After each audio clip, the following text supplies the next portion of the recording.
In today's video, we're going to go through these 4 long boxes and these 4 stacks of comic books I picked up from the KingKon Comic Convention at the beginning of April. And I think one of these boxes also comes from East Side Mags in Montclair, New Jersey. They had a really fun dollar bin.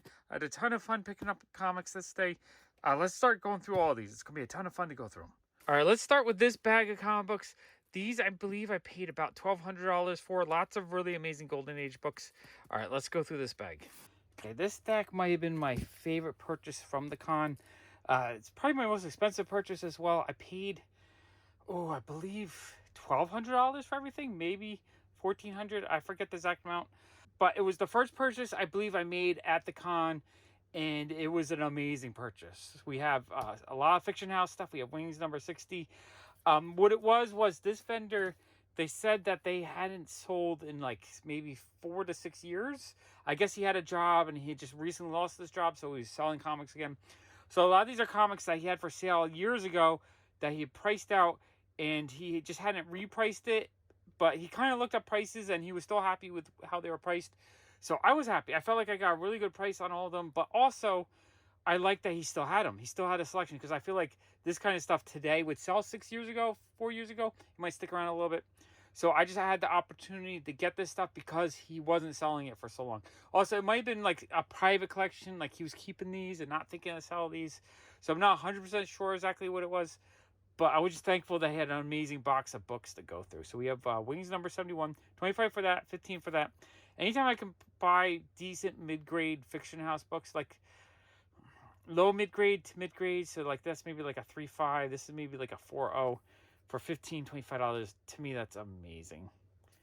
These are cool. I do really like the Wings. Wings are a good like entry-level comic. It's not as popular as the Good Girl covers. You can kind of get them for a good price. Next we have Wilbur number 55. I might have actually just bought this the last video. So this might be a duplicate, although this one might be a higher grade copy. But like last time, we were going to just flip through it and see if we could find the Katie Keene. Oh no, this one's cut. Oh, that's a shame. I didn't look at that one close. I didn't look very, very well at these, so they might be incomplete. But yeah, the Katie Keene pages are gorgeous. So this might not be an upgrade for the one I had. Oh, that's a bummer, but that's all right. I paid cheap. It was $20. Not the end of the world. Honestly, for the condition this was in, $20 is probably a steal, so I'm not surprised it's cut. Probably would have been like double that. Okay, we have Pep 86. Now I'm curious. I'm going to look inside as well. No. That's the thing. When you buy Golden Age stuff, you really got to kind of expect it. But these prices were cheap, so I wasn't like too worried about it. I love this era Archie's, just the way it's printed. It looks like it's like a lithostone print or something. It's something different than the normal offset printing, and I absolutely love it. Let's see, 86. I think Katie Keene might be in Pep as well. Oh, I like that little Jinx page. That page looks great. Let me see if I can find these. Wow, I like that little splash on the top there. There's Katie. That's cool. Yeah, so she's also in Pep. Pep's another series I need to work on. Oh, she's on a bunch of pages, actually. There might be more pages of her in here than in the Wilburs. Although this looks sort of familiar. A couple great pages. So yeah, this is pretty early Katie as well. What year is this? This is 1951.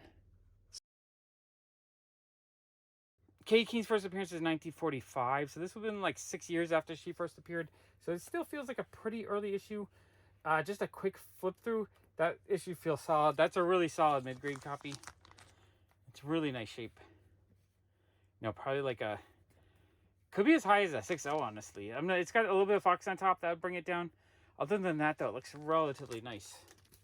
When I can find late 40s, early 50s Archie comics in this kind of grade for like under 30, 40 bucks, I am thrilled. That was an awesome score on that. Modern Comics number 84. I've been enjoying collecting these early Black Hawk comics. So 30 bucks for that felt like a steal. I gotta double check it. It has a little bit of damage right there, but other than that, I think it's in pretty good shape. Yeah, that's just like a piece of tape on there or something. Other than the tape, though, just like a quick look, It's probably like a 3.5-ish, maybe a 4.0. Oh, I love the artwork inside. The Torchy pages are great. One reason to collect these are just for the Torchy pages, because the art on the Torchy is great. But I also like the Black Hawk stuff. I think it's a lot of fun. I need to get the hardcover, whatever you call that, the big omnibus, but it's not the omnibus. Just, I would like to read it from the beginning. Yeah. Okay, yeah, that's awesome.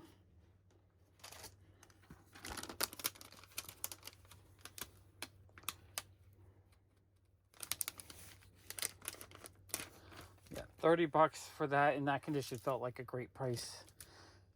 Jet Aces #4, more Fiction House stuff, $15. That felt great. I had like a little bit of a chip out there and a little bit of wear right there. Actually, I'm gonna look inside of this too. I hope you guys don't mind. On this old stuff, it's kind of fun to look inside because you don't get to see this that often.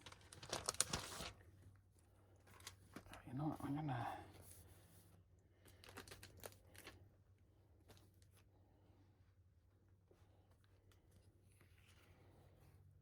Oh yeah, interior artwork looks great. It's really fun war action. Just done really well. And the coloring is really nice. But the line work is great in this. Oh yeah, this is awesome. Like, I know these just don't suffer as much as the Good Girl art cover ones, but I really do like Fiction House stuff. I think it just has a really nice production quality. So $15 like that felt like a steal. Tyrion the Pirates #17, $18. It'll chip out of that corner and down right there, so it's probably like a 3.0, 3.5 condition. But overall, I thought it presented pretty well. Again, this also has that kind of lithostone look to it. I don't know how to explain it, but I love the way, like Harvey, there's Archie for like 5 years did that, and a lot of the early Harvey stuff has that same kind of, like, it's like an animated look to it. Absolutely love it. What year is this? 1949. Milton Caniff artwork. Very, very text dense. I'd have a hard time reading this. But it does look kind of amazing to me. Oh, centerfold's detached. That's okay though. Let's see, does it feel like it's meanwhile, I think we're okay. Just usually what I do is I find one of those websites that publishes them online and I see if that's the centerfold or not. But oh, I like that. Hot Shot Charlie. Kind of a fun looking cartoon. Love it. Yeah, so that's not bad. A loose centerfold does not bother me as long as the rest of the issue is complete and it's in like pretty decent shape. For $18, I am really happy with that. Absolutely love the way that one looks.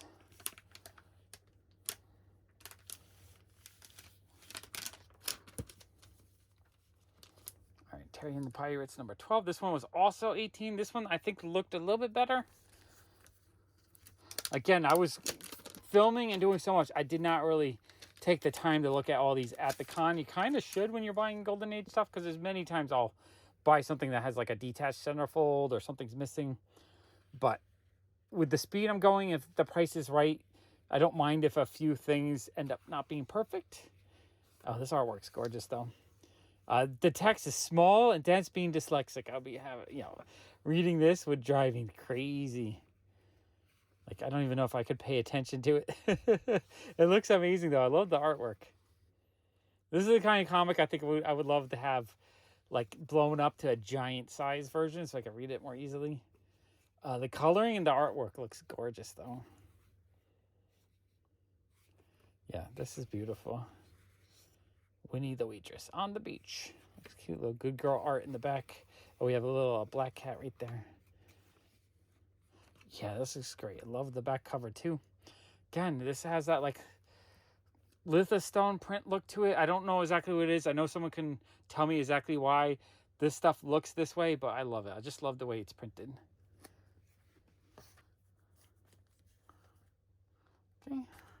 Okay, now I'm thinking he charged me $30 for 84. Military Comics 12, so maybe something's missing in that. Now that I'm seeing how low it was, like this is 12 is a steal on this if it's not problematic. Back cover looks good though. Front cover looks good. Wow. Coloring looks great inside. This is just beautiful, beautiful illustrations. Oh, I love this. Okay, this looks good. This looks good, actually. I'm not, nothing. Usually if it's cut, you can kind of feel it because it just, that one page will kind of pop out. I love the coloring on this, though. Death Patrol. That looks really cool. It's like a Rube Goldberg machine. Yeah, I'm not, nothing is, feels like it's incomplete. Nothing's popping out. So I'm actually really happy with that. $12 feels like a steal. Black Hawk. What a cool splash page. Pretty decent shape. It has a little bit of a tear right there. The single staple is, it's holding on pretty well. It's got 2 tears. 3540 condition maybe. I'm really happy. For $12, that feels like a steal. That's what I'm saying. When I buy old stuff, if the price is well enough, like this, I would say it's $20 undervalued. So the one that, you know, had the Wilbur, that was, you know, because it was damaged, maybe not worth as much. It kind of makes up for it. So I'm actually thrilled with that. Really, really awesome. Okay, we have Hetty of Hollywood number 38. This one's 115. This one actually looked to be in pretty decent shape. I really would like to get all the Hetty books. She's Hetty Divine for the first, well, from like issue, I think 22 to 34, 35, something like that. And then becomes Hetty of Hollywood for 15 issues. This cover has some gloss to it. That's nice. It has like a little bit of wear, but this, yeah, this is a higher grade copy. This is easily like a 5060 copy. Has like a little bit of a stain right there, but that is just, that one, just the condition of this one is just lovely, lovely, lovely, lovely. Love it. I think it's beautiful. Interior pages look pretty nice too. There's, you know, a little bit off-white. It feels very supple. I love when I can grab an old book like this and I just flip through it and pages just flip nicely. I don't feel like I'm going to crack it. What year is this? 1950? Yeah, that was awesome. 115 felt like a great price on that. That was the first one I jumped on. Honestly, right now, I am looking for this era, late 40s, early 50s, good girl, timely stuff for like around $100. So this felt, that was like perfect. And then this one was great too. Georgie, number 15 for 60. 60 feels like it's like $40 less than I should have paid for it. Although I guess this one isn't as strong of a good girl art. I still love it though. I think it's an awesome cover.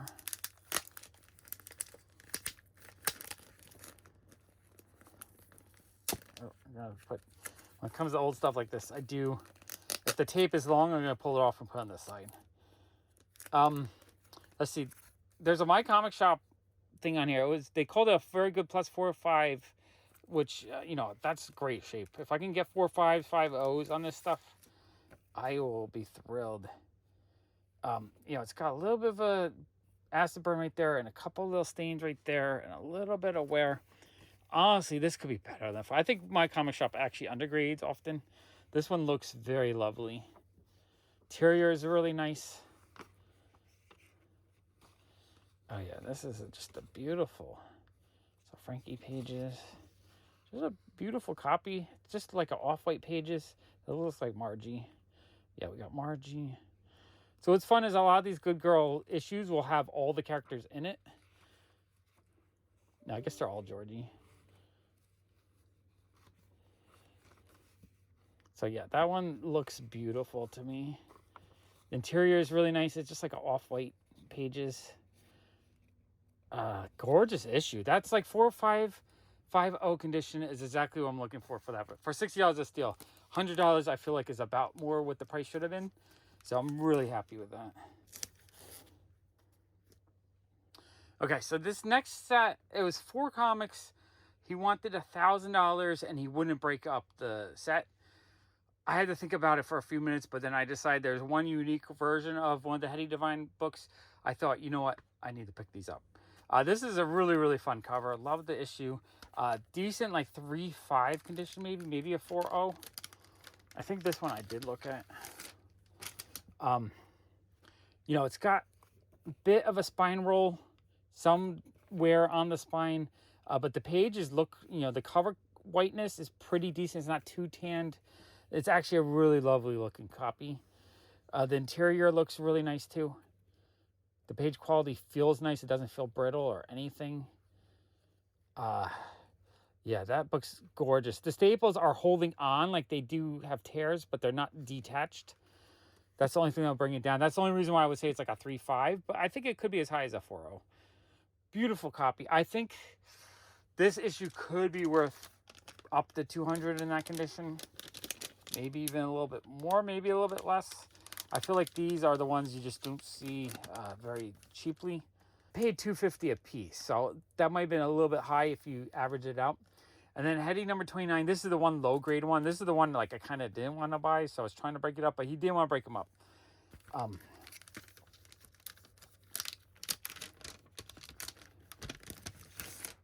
So this one is probably,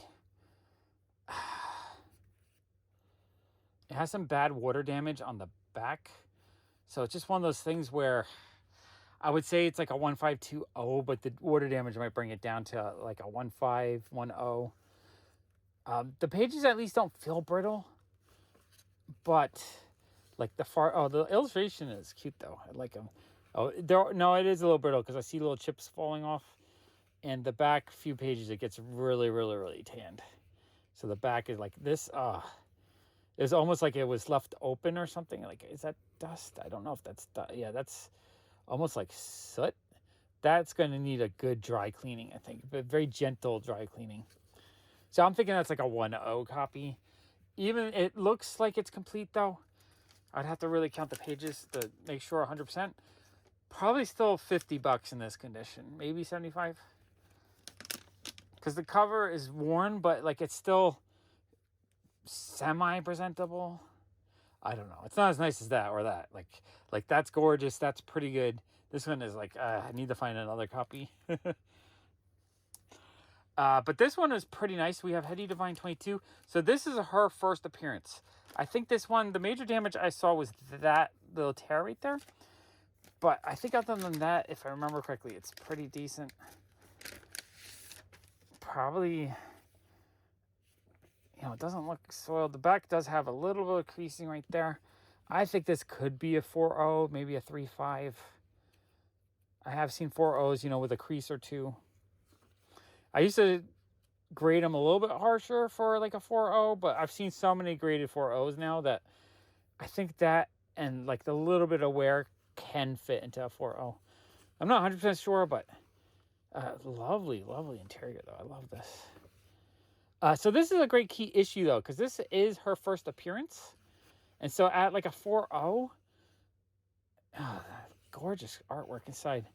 I think this could be $200 to $400, somewhere in that range. I'm not sure how high. It really depends on how high the grade is. But I'm thrilled with that. So basically what I said, like 1 to 2, 2 to 4. So let's say low end $350, high end 6 something.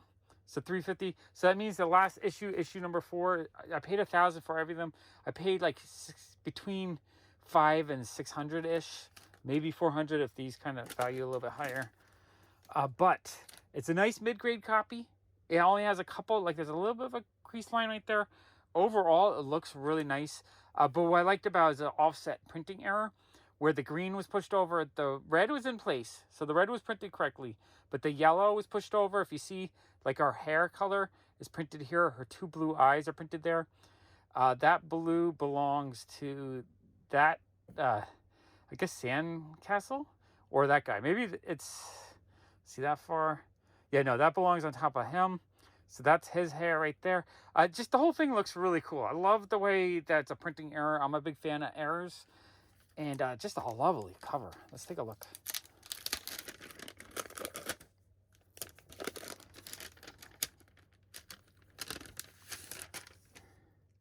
Yeah, this one looks to be in relatively decent shape.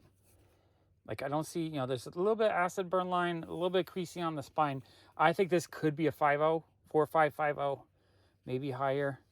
Interior is a little bit tanner. Lovely interior though. Love that panel. That panel is gorgeous. Oh, the splash page is beautiful. That's a cute issue. This issue, without the error, I think could be worth 400, 500. With the error, though, I have no idea. So, if it wasn't an error, I might have overpaid by 1 to 300 on this lot. The error is what made me just decide to jump on it, because sometimes when you see something that's maybe one of a kind, the only error like that exists, you gotta jump on it. It doesn't matter the price. You know what I'm saying? It's like probably my only opportunity to get that issue with such a fun error on it. There might be more out there. I just don't know. Errors like that is gonna be rare. Okay, so the very first purchase I made was an amazing one. These just add some amazing books to my collection.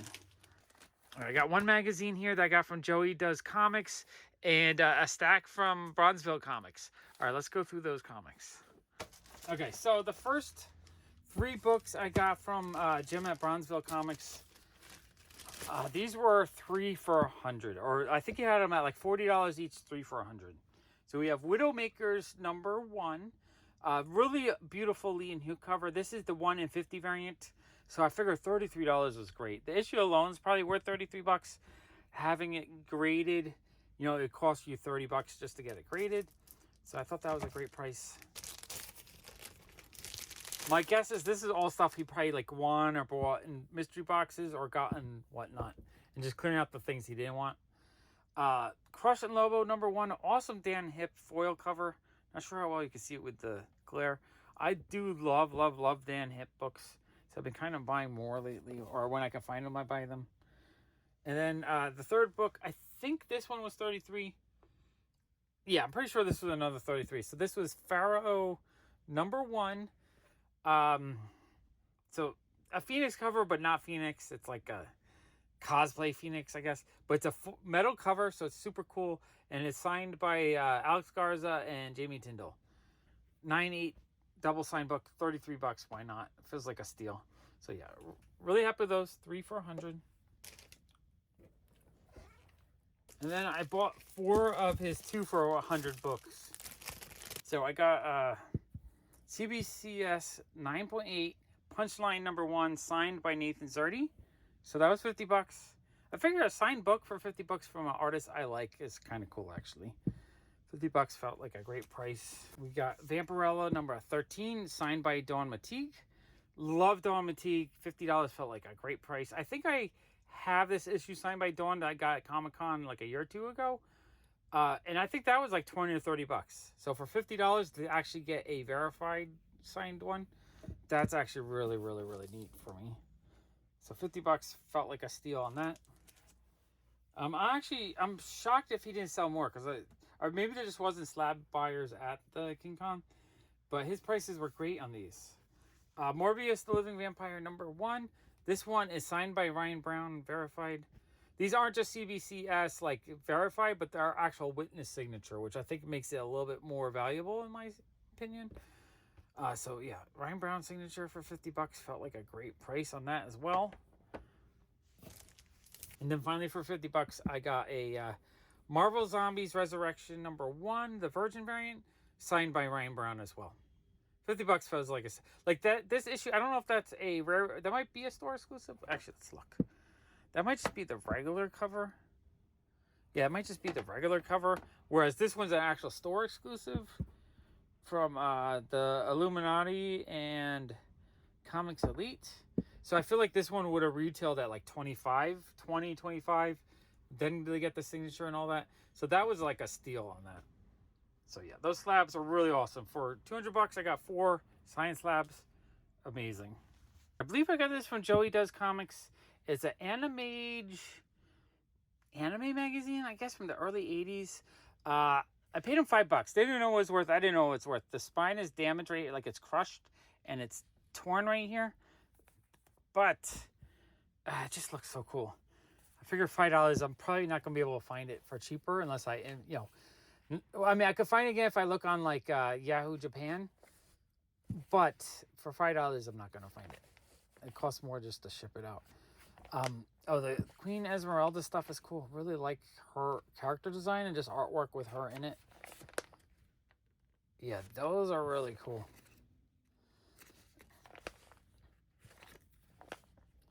Thought that was cool. Some more anime and manga stuff. These look cool. Some, I guess Voltron or Super Sentai stuff. Oh, and I like these pages too when they just have merchandise from back then. Yeah, this is super cool. Oh, and I think there's these are like manga reviews. So I just like getting this kind of stuff for more knowledge and information about manga and cool anime and manga stuff from the 80s and earlier. So yeah, $5. Really happy with that. All right, let's go through this stack of comic books. There's one signed book I got from Dan Parent and a bunch of stuff I bought for 50% off the price. This I think was from several vendors. So first I paid, I believe it was $50 for a Dan Parent head sketch. So basically he did a Betty sketch on the front. He signed it. This particular version of Betty and Veronica, this blank, is limited to 250 issues. So I thought it's really cool to get a super limited Archie comic book with a cool original sketch on it for $50. That always feels like a good deal. I love buying stuff from Dan Parent. I always have fun buying from him. And then this vendor had, I think, 50% off. So I was grabbing X-Men stuff for $1. Honestly, in my shop, I keep selling out of 80s X-Men stuff. So I started picking them up more often, just kind of cover the cost. And I can probably get 3 to 5 out of most of these. So for $1, why not? I grabbed some X-Men stuff. Especially the earlier 80s stuff. Like, I think I can get 3 to 5 out of that. So $1 was a steal on that. Let's see. Fun Jimmy Olsen issue. I think... I don't remember what this one was. This one might also have just been $1. I feel like all these were $1. Time for Love, number 28. Awesome Charlton romance for $1. That's kind of amazing. I'm looking for a lot of romance stuff lately. It's getting so hard to find it for an affordable price. So for $1, I'll pick it up all day long. All right, Unexpected 149. So this was $2.50. Lovely cover. I love Bronze Age horror. I really want to work on this too. Bronze Age horror and romance. I just want to buy as much as I can for like $1 or $2. $2.50 was an amazing price on that. Unexpected number 144. Absolutely love that cover. I think that's a Cardi cover. Not sure on that one. But just the angle and everything about that cover feels like Nick Cardi. I love it. Compositionally, color-wise, everything about this cover is absolutely perfection. Beautiful cover. And $2.50 is a steal on that. Secret Hearts number 129. And we got some DC romance. This I'm looking for as well. $2.50. That is pretty awesome. Ghost of Dr. Graves number 23 for $2.50. Love the Charlton horror too. I'm looking for horror and romance. The genre stuff. It's just so hard to find it. So I have to find it, 5-10 issues at a time. Ghost of Dr. Graves number 15. $2.50. Lovely cover. Gru number 8 for $2.50. This was amazing. This one of the last issues. Now I just need number 7, which is her first appearance. So that's a bit of a key issue. But I love Gru. Gru, as you guys know, is one of my all-time favorite characters. So getting an issue I needed was amazing. I was actually thrilled to pick that up. Let's see. Cartoons number 17. I love picking these up early. I gotta double check. Is that the first appearance of Dexter's Lab? All right, I gotta double check. I've been grabbing as much Cartoon Network stuff as I can because this stuff is very ripe for strong nostalgic value. It's 20 years old now. 21 years old. So people are about 30 years old. If they were 10 years old when this stuff came out, they're 30 now. When you're 30 to 40, you start paying big money for your childhood. So I've been grabbing a lot of these. I think they're just really great books to grab. I like them too. I was a little bit too old when they came out. But for value-wise, I think they're great. This one says, Welcomes Dexter Laboratory. If it's the first appearance of Dexter's Laboratory in comics. Okay, no, the first appearance of Dexter's Lab, I think, is Cartoon Network's number 1. That's an issue definitely worth picking up. Still, $2.50 is a great price. I think this is about an $8 comic. I'd probably buy that all day long for $2. And I think $5 to $8 I could sell that easily. Regular show number 1, I believe the B variant. Yeah, no, the A variant. Okay, that's the cover A. I'm always mixing it up because I think the cover B is the one I get more often. $2.50 is a great price on that. That's another book I like the spec on. I like regular show. I think it was a great show. I think in like 10 years, regular show stuff will be expensive. Because, that's when the kids will be grown up. My Love number 2, or Ramita cover. Love this cover. So this one was $5. I'll take this tag off. Look how gorgeous that cover is. I love the coloring and everything about it. I don't know what she is sad about, that her boyfriend's looking at the go-go dancer. Why are you going to the go-go dancer club or whatever this is? If you know your boyfriend's gonna look, right? Or is she a singer? Because I see so maybe they're just at the club and she's singing. Like, what is she upset about? I don't know. Gorgeous book though. $5 felt amazing on that. Modeling with Millie number 30 for $5. That's pretty awesome. Not the biggest fan of the mid-60s Millie issues. They're just not as fun. Before this style, they were like Archie Comics, and then after this style, they're kind of like Archie Comics, but then this, they kind of had a different series of artists working on it. Not as big of a fan, but I still want to put the set together. So I'll pick them up if they're cheap. Howard the Duck 32 for $1. I needed a couple of the last end issues, so I'm actually really happy to get that. I think I'm down to like 4 other issues I need to complete that run. G.I. Joe number 60. Again, I'm picking this stuff up for my shop. G.I. Joe sells pretty well, so $1 on that. Transformer Universe for $1. Why not? Again, I love grabbing the nostalgia stuff. I might end up putting a couple of these in the package for Dennis. Flintstones number 1 for $1. Like, I think that's the first Flintstone. I don't think that's the first appearance, but it's the first of this run. Now, it's in poor shape. It's got marker on it and stuff. But for $1, like, why not? Right? Maybe I can practice trying to remove pen. There might be a way to do that. Not sure. Battle Action number 80 for $1. I love grabbing old Charlton books for $1. You know, $1 just always feels like a steal on those. X-Men 238 for $1. Again, I'm going to grab 80s X-Men as much as I can because I just can't keep them in stock. John Carter, Warlord of Mars for $1. This one had some damage, but I've been looking for this issue for a long time. So $1 felt like a great price. And then I just recently got another one that's in high grade. So maybe I could sell this one, get my $1 back. Or have 2 copies. Because it's her first page, it's the first appearance of Deja Thoris. So that's been on my want list. And then I watched, is it Matt, M-A, with like 4 T's? He did a really good video on Wendy and Richard Pini on ElfQuest. I think the title of the video was something like, Marvel made a mistake not publishing this book or something like that. I forget the title. It was an amazing documentary. I really enjoyed it. And in it, the first colorized printed version of this, they weren't happy with. So this is like the second time they attempted it. And this is the version that they really like, which I don't have these. So these are $5 a piece. I was actually really happy to get these. This is, let's see, book 5. And like, it is lovely coloring inside. Really do love ElfQuest. I would like to get this full run and then reread it in color like this. I don't know if I've even read. I think I've read the first book of the original. I have the white covered one that was like a little bit thicker, and then book 6. So yeah, I would like to get all these and actually read them. What a lovely cover! I love the artwork in ElfQuest. I just think it's beautiful. Beautiful, beautiful art.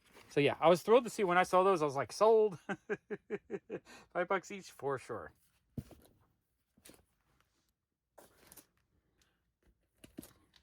All right, let's go through this box. Okay, this box has a lot of stuff from a bunch of different vendors. So Amazing Dollar, been finding some good $2, $3 books. I think a couple of better books mixed in there. All right, let's go through that box. Okay, first handful. This vendor had one of the coolest dollar bins I've ever seen. I bought a lot from them, and I hit it later in the show, probably an hour or 2 into the show. I got to them. Jason said he got a lot of great stuff, and then I bumped into Ian. Ian said he had bought like 80 books, which I watched him talk about the show on the Queen's Comic Party podcast, and he said he pulled out like 80 of these Bronze Age era horror stuff. So I'm a little jealous that I didn't get to it first, but he left a lot behind, so I'm actually really happy with what I got. Secrets of Haunted House 23, $1 on these. Even they're mid-grades, they're not near mints. They're like very fine minuses, maybe fines, but $1 feels like a steal on these. Number 22. And I know like this stuff would blow out my shop at like $3 to $4 a piece. So I'm happy to get these. And if they're duplicates, it's not the end of the world. Because it's just like $1. I just have to grab. I have to grab because I just cannot find it that cheap. 21. Weird Western Tales starring Scalp Hunter number 69. I would like to get more of this run as well. Put that together. Secrets of Haunted House number 29. Secrets of Haunted House number 30. Secrets of Haunted House 31. Secrets of Haunted House 32. So there's like a whole run going here. Sergeant Rock 348. Also, I'll grab any Bronze Age war stuff for $1. That feels like a good price. I love just grabbing genre stuff for cheap. Swing with Scooter number 14 has a tape pull. It's not the best shape, but these are kind of, even this condition, I think that's still like a $5 to $10 issue. They're kind of hard to get. GI Combat 184, number 155. Our Army at War featuring Southern Rock 291. These have great covers. 276, love that cover. Our Fighting Forces 158 for $1. A duplicate of Haunted House 29. Cobra number 4. It's a cool cover. I love the coloring on that one. Sergeant Rock 340. Beautiful cover. I love that. Shazam number 5. Now again, these aren't in the best shape, but even kind of beat up like this, I still think that's like a $5 issue. So that was great for $1. Weird Worlds number 4. Awesome cover. Not terrible shape. For $1, that felt like a steal. Honestly, these all felt like a steal. Shadow number 9. And GI Combat 279. All right, more from the dollar bin. We've got GI Combat 281. GI Combat 282. Now these are like Copper Age, but I'm still, the war issues, I would like to finish my run. So picking these up for $1, I'm happy with that. Mystery in Space 116, awesome cover. Absolutely love that one. Weird Worlds presents Iron Wolf number 9, gorgeous cover. Amethyst number 1 out of 12. I don't know, I love the cover on this one, so I kind of grab it often. I probably have 5 or 10 of those. Jonah Hex 90. It would be fun to put this set together. So for $1, I'll grab those. If it's a duplicate, I'm pretty sure I can trade the Donald. I think he actually just told me he sent me a box of Ziggy stuff. So I'll go ahead and need some stuff for him anyway. Jonah Hex 91. Are these Neil Adams covers? I think that one's Neil Adams for sure. I feel like that's a homage to another issue he did. Beautiful cover though. Jonah Hex number 12. Yeah, those are cool. So some Jonah Hex for $1. That felt like a steal. Lois Lane 115 for $1. That's an amazing price. Love that cover. Lovely, lovely cover. Not terrible shape, like, mid-grade. GI Combat 274. GI Combat 276. These ones are a little bit sticky. I'm going to take the bag off this one because I don't want the sticky to get onto the other books. Okay. Need new bags for these. GI Combat 277. Unexpected 196. That's awesome. Love the horror genre stuff. Unexpected 186. Awesome. Swamp Monster. Unexpected 183. These are lovely. They're not mint. They got wear to them, but again, if I don't have them, I'm thrilled to have them. Even in this grade, that's great for me for $1. And if I do have them, I can easily, even in that grade, $3 or $4 easy. Sergeant Rock 354. I used to hunt these for only $1, but they haven't been $1 for like 5 years. So getting them $1 at the show is amazing. Oh, I got a duplicate of that. Okay, that's okay. Duplicates are okay. 331. Mystery in Space 117. Action Comics 456. Awesome Jaws homage. I love that. I think that's what is that? Mike Grail cover. That's a gorgeous cover. Action Comics 435. That cover is awesome. Venture Comics 389. Awesome Supergirl cover for $1. It's got a little bit of wear. I think the spine is split and torn, but $1. The rest of the issue looks great. That's an amazing steal for $1.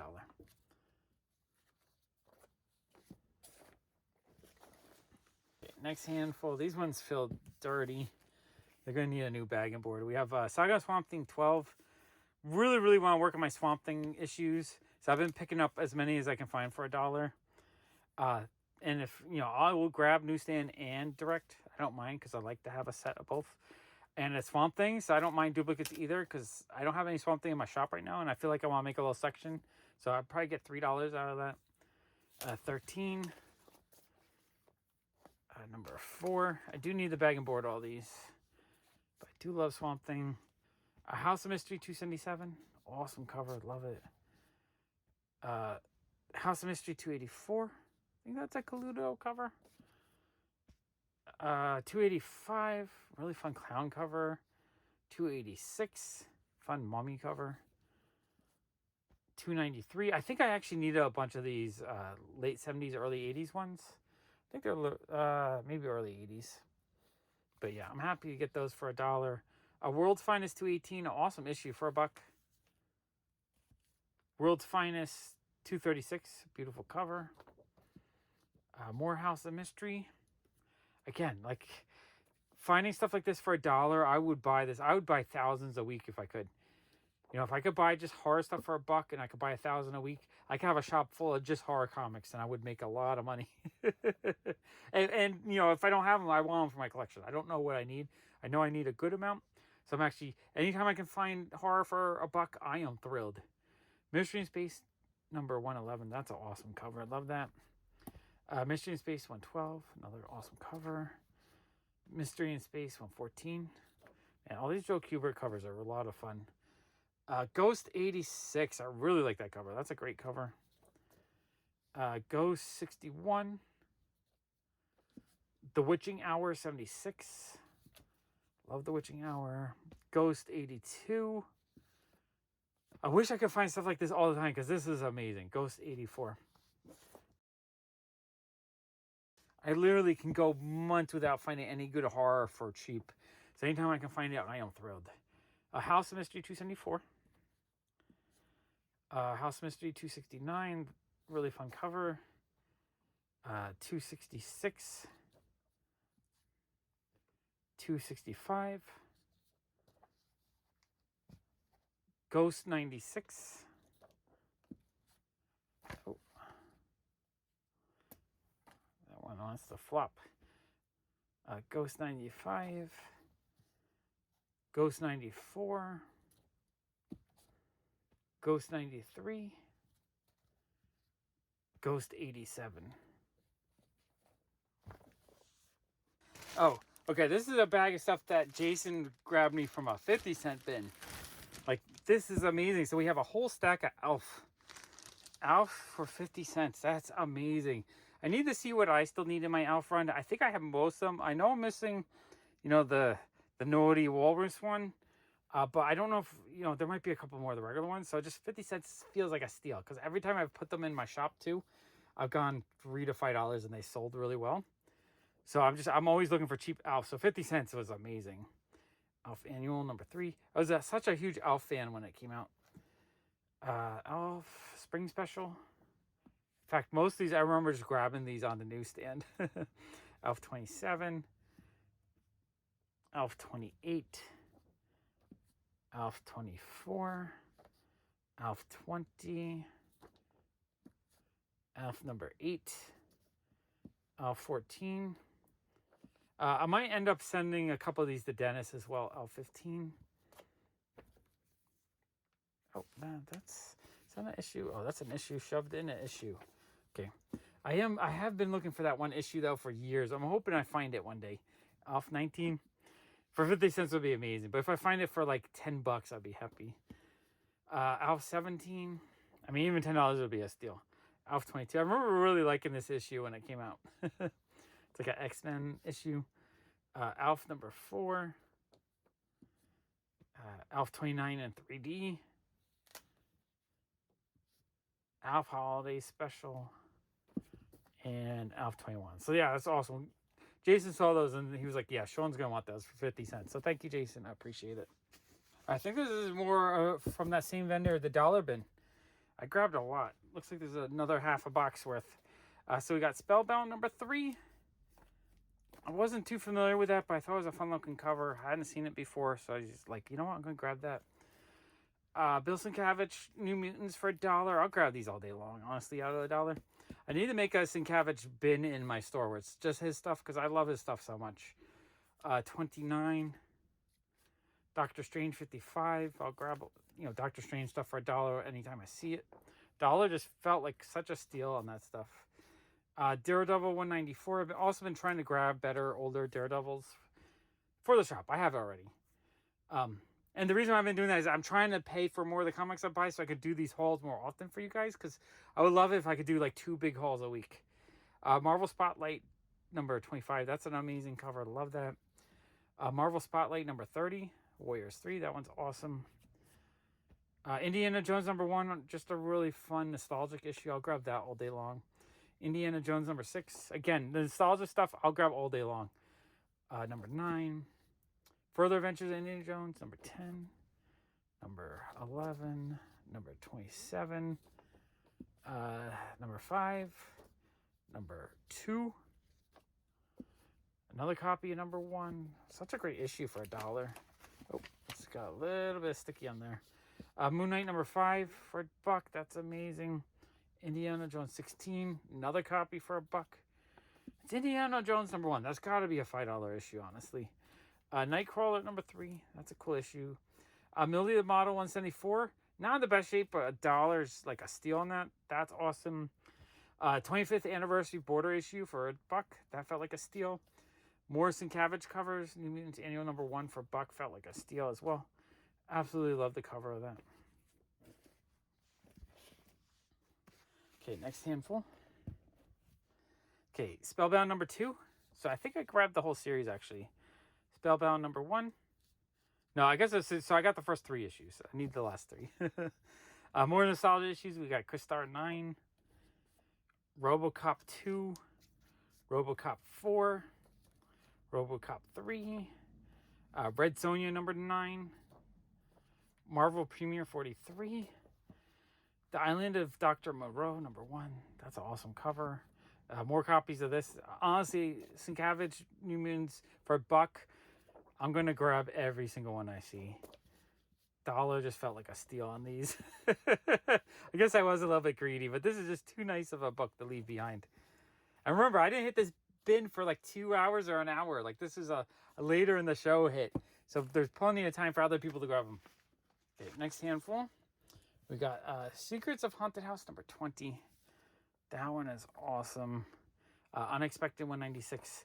Like, getting this one, even though they're not the oldest Bronze Age ones, they're mid to late 70s, early 80s. $1 just felt like a steal on these because I just do not see them that often anymore. I mean, I've never seen it. It's always been one of those things where I look, find like 5, look, find a couple. Never find this many all at once. This is amazing. Weird Worlds #9. Metal Men #44. Kong the Untamed #1. Astro Boy, these are cool. Astro Boy #16. Love Astro Boy. Astro Boy 14. I'll grab these all day long for $1. Astro Boy 10. And I'm not sure which ones I needed. I only have a handful. #9. #8. These are awesome.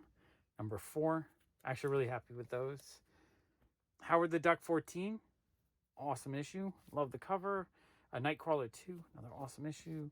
Silver Surfer 8. I need to figure out what I need on this run because I see them all the time. I'm not grabbing them as much because I think I have most of them.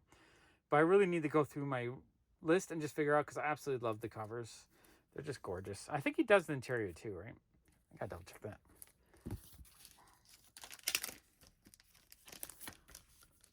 Pretty sure this is a full Michael Howard issue. Yeah, he does the interiors too. So this is like absolutely gorgeous to me. I really need to figure out what I still need because I just maybe I should just buy them all because you know what? I bet I could sell duplicates for $3 just because of how awesome they are. But I've been kind of avoiding them for a little bit. Maybe I shouldn't. 2001 #4. Awesome. Ravage 2099. Still kind of grabbing them for Martin when I see them. I don't know if I'm ready to do another trade, but for $1, grab it. Just put it to the side. Maybe I will. Harvey #5. That's cool. $1 is great. Even though it's kind of beat up, $1 feels like a good price on that. World's Finest 219. Awesome cover. That might be a Nick Cardy. Not 100% sure. It's got kind of a Cardy vibe. Another copy. Maybe I should start grabbing them again for him. Martin, do you still want like 1,000 of these? Maybe I should start building another pile. Okay, on to the next pile. Okay, next handful. They did have a lot of like Looney Tunes books. Probably should have grabbed more. But this one looked cool, so I grabbed that one for $1. I thought the condition was really nice. Fighting Army #125. I love grabbing genre Charlton issues. You just don't see them that often. So I'll grab them anytime I see them for $1. 119. 116. 114. Fighting Navy 129. I like how back in the day, like if it's fine, it's 30 cents. If it's mint, it's 60 cents. Would they grade it before they sell it? That's kind of, or maybe someone's just keeping track of value. Attack, number 35. War, or World at War, number 46. Like this issue for $1, even though it's not the best shape. Unknown Worlds 54 for $1. Like, yeah, all day long. Jumbo size Henry number, not sure the number. I had grabbed one of these like a little bit before, like a week or two before this. I paid $15, but the one I bought was a higher grade, but still $1 felt like a huge steal on this. Absolutely love the cover. I think the interior artwork looks pretty nice. Yeah. And then I this one wasn't $1. I think this one they had at it might have been 10, it might have been 5, and I think I didn't negotiate on the dollar bins. I just asked if they would sell me that one for like 5, maybe $2. This one I picked up for Dennis, so that one is for Dennis. In fact, I'm gonna put that. Okay, I gotta make sure to put that to the side for him. Astro Boy number 3, that's awesome. World of Archie, or Archie Giant Size number 200, awesome cover. Stuff fun. All the beach covers are always kind of more valuable. Reggie Jokes number 3, that's actually kind of a nice issue for $1. That's probably like a $10 issue. And then Little Archie 69, a really fun monster cover for $1. That felt like a steal. Secrets of Haunted House 41. Yeah, that was a great handful. One more handful from that dollar bin. Jimmy Olsen 161. Really fun cover for $1. The Brute number 1 for $1. This one does have a little bit of water damage, which I hadn't noticed. Sometimes when you're digging those dollar bins, you just gotta pull, and like later on you notice that maybe you shouldn't have grabbed it, but you got a lot of people digging with you, so you gotta kind of grab as you go. House Yang number 2 for $1. That's cool. Beyond the Grave number 2 for $1. That actually felt really cool to get. House of Yang number 1 for $1. These look fun. I love the cover. You know, I like kung fu genre stuff in general, or martial arts general, so I thought that was cool. Hercules number 10 for $1. That felt like a steal. The Cult Files of Dr. Spectre, really fun painted cover. Night of the Owl. And Grimm's Ghost Stories, Whitman issue. Yeah, that felt great. So many great books for $1. Okay, now I got this bag. This was, I forget what I paid on these. This might have been like $3 each, 4 for 10, something like that. Maybe $5 each, 3 for 10, something like that. I remember it was something like that. Let's see, My Little Margie, not sure the number, but like that's probably a $10 book by itself. I know I've been collecting this series. I love the covers. So I was like, you know, I felt like that was a great price. Not sure what this is. Let's see what this is. I'm thinking these are 3 for 10. Now that I'm looking at them, I just feel like this 3 for 10 is what I would have been super thrilled to pay for them. I think 4 or 5 might have felt high.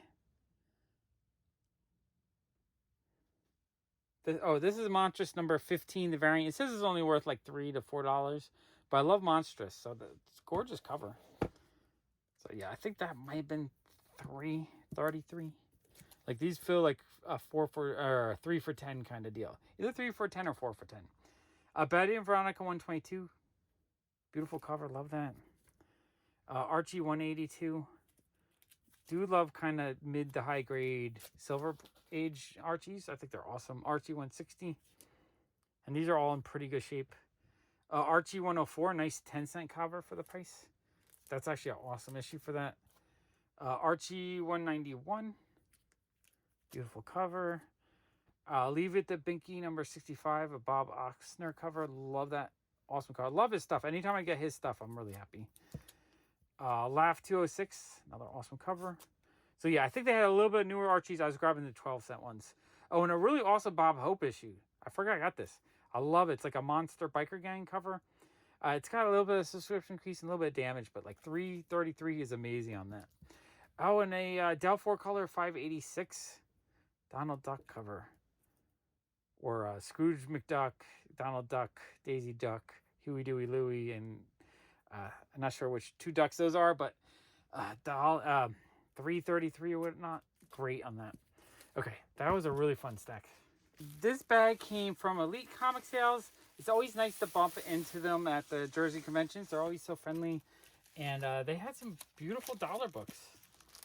And I think they're dollar, it might even be better than dollar, like 12 for 10 kind of sale. I forget the exact price, but I think it was better than $1. Okay, we have Amethyst 5.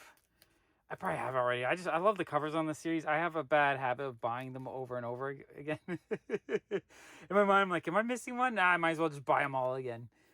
Number 9. Love it. Superboy 85, 10-cent Superboy. You know, it's got some damage, but $1 felt like a steal on that. Let's see, the Phantom.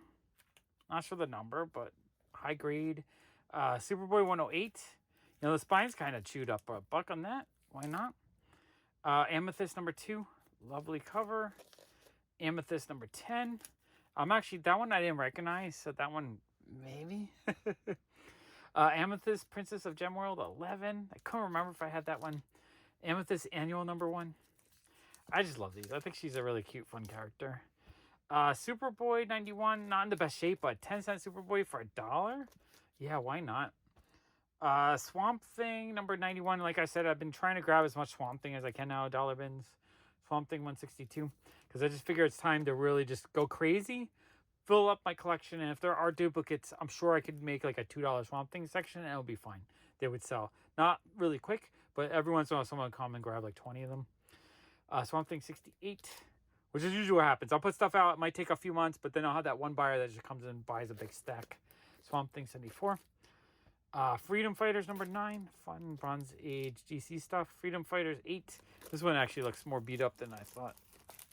Yeah, that one's water damage. I probably shouldn't grab that one. Sometimes when you're grabbing the dollar bin, I just looked at it and I grabbed those two and I just like, all right, I'll just grab them all. Number 6. That's cool. Okay. Next handful. We got number 4. This is fun. I got most of these actually. Number 3. Number 10. Number 11. I do like the kind of oddball Bronze Age stuff when I can find it. 12. Oh, that one looks a little bit water damaged too. 13. Number 14.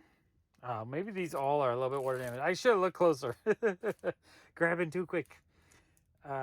15. This, I couldn't quite figure out what it was. It's like a preview for Amethyst. This might have been pulled out of another comic book. But I was like, you know what? It's 80 cents or whatever the 12 for 10 is equal to. I'll take it just in case. Swamp Thing 118. That's awesome. Tarzan 216. Swamp Thing 79. Swamp Thing 64. Yeah, I mean, Swamp Thing's great. $1 each. Always feels like a good price on these. Witching Hour 82. That's awesome. So more Bronze Age horror. Teen Titans number 40 for $1. Nick Hardy Teen Titans for $1. And it's not in terrible shape. That feels like a steal. That's got to be like an $8 to $10 issue. Action Comics 396. The Terminatrix Avengers number 1. This is the first appearance of, forget the name of the Cloud at the end of the time. He might show up again in the Deadpool movie. So I feel like this issue has kind of gained a little bit of value. I mean, I had a lot of value during the Loki show. It kind of fall back down, but I think it's starting to pop again because I've seen a few people pick it up. I have so many of those now. I probably have like 20 of them. Jimmy Olsen 121. That's an awesome issue for $1. Jimmy Olsen 120. Another awesome issue for $1. Action Comics 354. Silver Age Superman stuff for $1. Or like early bronze silver. That feels like a steal to me. Even if it's not like mint, it doesn't look terrible. It's probably like a 3540. $1 a steal. Amazing. And then the last handful, we have Swamp Thing Annual 4. Really beautiful Batman cover. I really like that. Marvel Tales 107. I like grabbing Bronze Age Spidey stuff for $1 when I see it. Swamp Thing 63. Swamp Thing 83. Swamp Thing 78. Swamp Thing 65. Swamp Thing 85. Swamp Thing 95. Swamp Thing 97.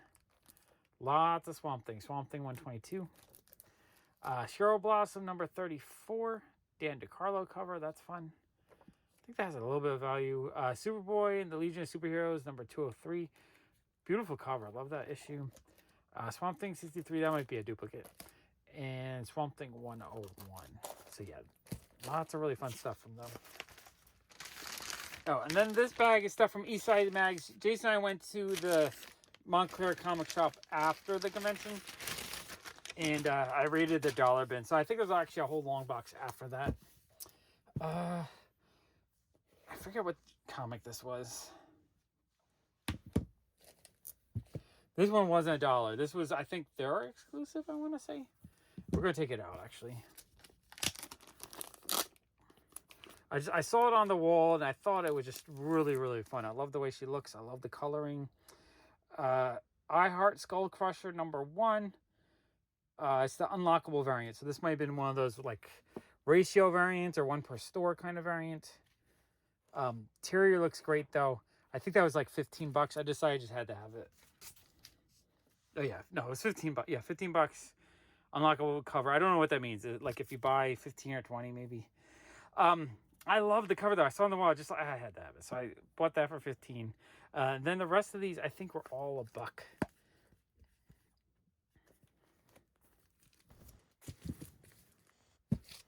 All right, Peter Panzerfaust 15. I have to see what issues I need because I think I keep buying duplicates of that series.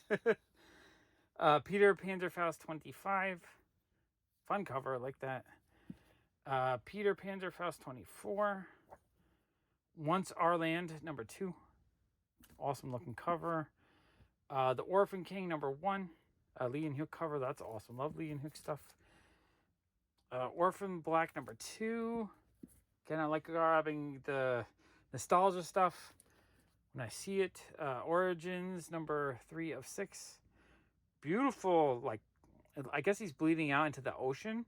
Just a beautiful cover, even though it's like disturbing. I don't know, it's gorgeous, I think.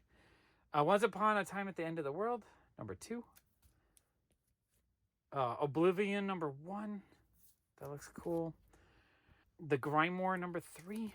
So yeah, so from their shop, I was grabbing more like interesting looking different indies that just had really fun covers. She Bites, number 2. That cover's lovely. I'm going to see the interiors. As nice as the cover. Honestly, a lot of times when I hit a dollar bin, I don't even know what I'm buying. Like, it's stuff I've never seen before. I'm just buying anything that looks amazing. Because I figure at $1, I'm not going to find it again cheaper. So why, like, try to take a mental note or take a picture, take a note to buy it later? No, I'm not going to find it. I mean, it looks awesome inside. I'm not going to find these cheaper for than $1. And I think they also had I think it was 12 for 10 deal. So it's less than $1, like 80 cents.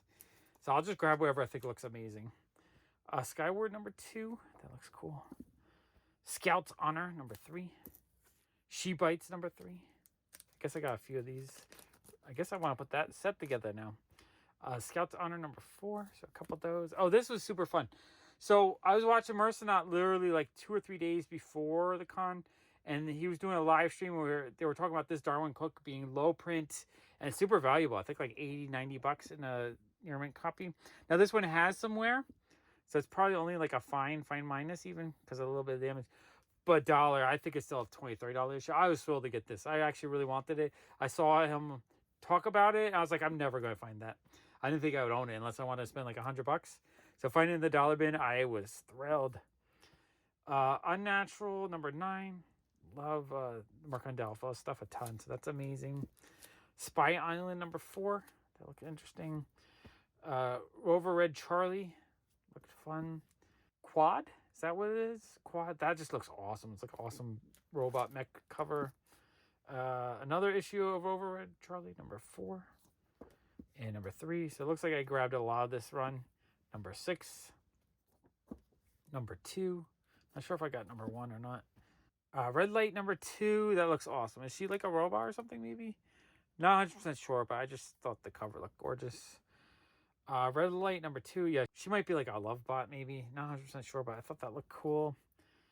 Quad. Not sure the number. All right, Walls. Is this the same series or are these different series? Maybe Quad's just the publisher, or maybe no. I'm confused with why there's a different name. We'll figure out later. Awesome cover though. And Orphan Black, number 2. All right, those are super fun. Okay, I have a lot more from the shop that we'll look at in a minute. All right, let's go through this box. This box is fun. I bought this box. He had them marked at $1 each. I asked him if he would give me a deal if I bought a whole bunch, and he said 50 cents a piece. So I dove into this box and started grabbing as many comics as I could get. I had a pretty big stack, and then the vendor next to him said, "Why don't you just offer for the whole box?" So I said, "You want to do that?" He said, "Sure, make me an offer." I said, $100. He's like, "Done." So I bought this whole box here for $100, and then I bought a couple other books for a little bit more. I forget how much I paid for this one, but I got this one for Dennis for our little trade that we're working on. Lots of really cool books. Let's go through this box. First handful from this box. This guy was super friendly. It was really nice to meet him, and he gave me such a good price on this box. The Muppet Babies, I forget. There was a couple I paid a little bit more for. I might have paid $5. I forget. I might have grabbed that for Dennis. I gotta double check if he wants Muppet Babies. Dr. Doom. Now, the rest of this box, I paid $100 for the box. So this is part of the box. I paid quarter each, maybe. That's a great price. This is another one I paid maybe $5 for. That was also for Dennis. Care Bears and Ewoks were two series he really wanted me to focus on. So those are ones I was grabbing when I saw them. Okay, so this was a quarter. First appearance of Cable second print. Like, amazing. Iron Man 2020 variant. Evil Ernie number 2. Scotty Young variant, Devil Reigns. Like, that could have some value to it. Vampirella Valentine's Day special. That's cool. Not even sure what series that is, but quarter felt like an amazing deal on that. Dynamite number 1. Really awesome Perillo cover. Unholy, another awesome Perillo cover. Spider-Man 260. That's an easy, like, $5 issue. Ghost Panther number 1. Now that I'm looking at these, some of these had $5 cover prices. I don't know if these were meant to be in that box. I am not sure. Avengers Black Widow number 1. I might got an even better deal than I thought. Avengers 34.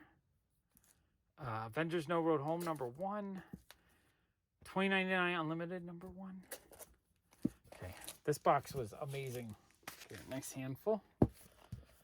We got Roger Rabbit number 1. That's awesome. That's super cool. I love the nostalgia stuff like that. Where Creatures Roam number 7. Super cool. Early Bronze Age horror.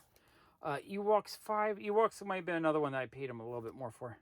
Because I was really just grabbing those for Dennis. Heavy Liquid Paul Pope graphic novel. That is awesome. All-Star Comics number 3. That is fun. Fraggle Rock number 4. Muppet Babies 19. This one, I know I paid him, I think, $20 for this one. I gotta double check.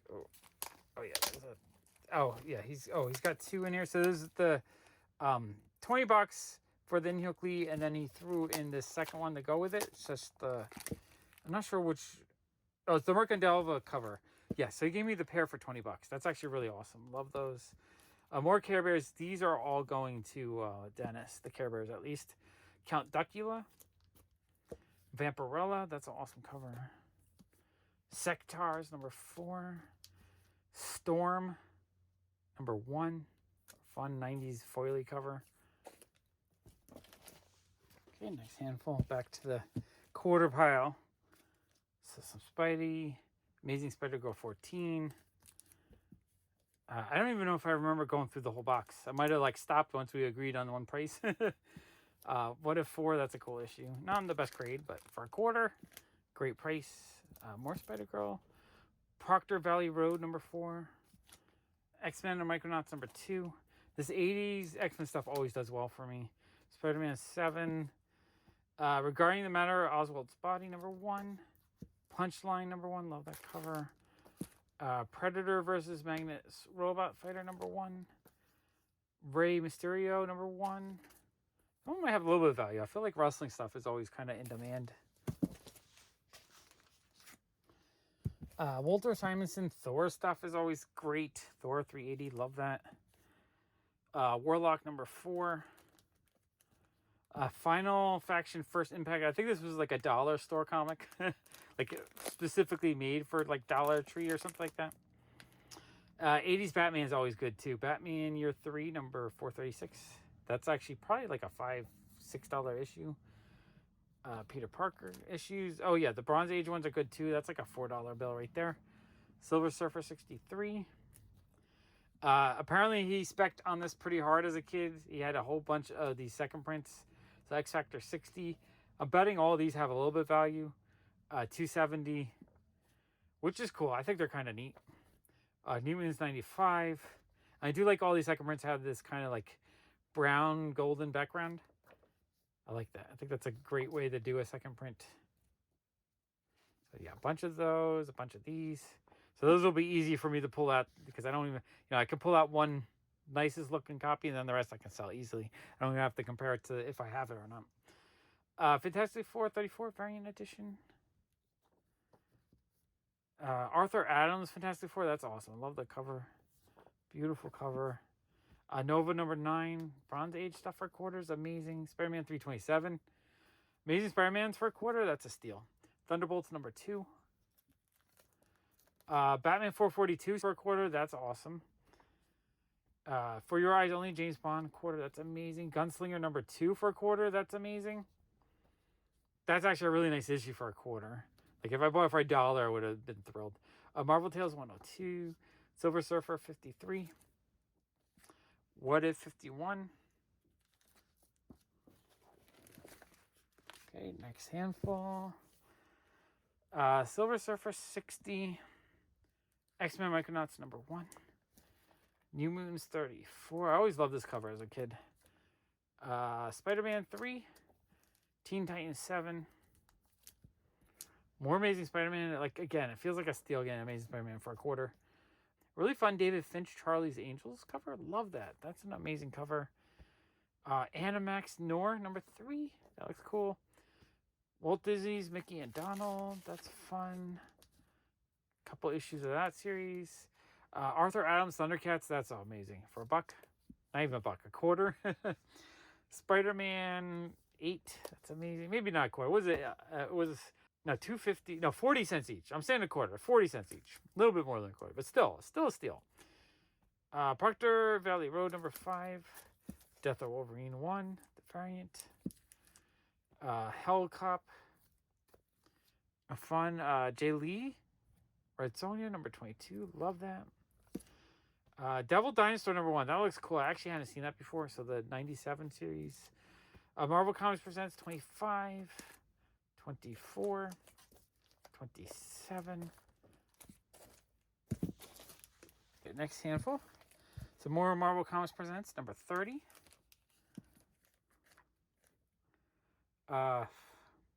Dragon Force. Really lovely cover. Interior is probably just black and white, but the cover looks gorgeous.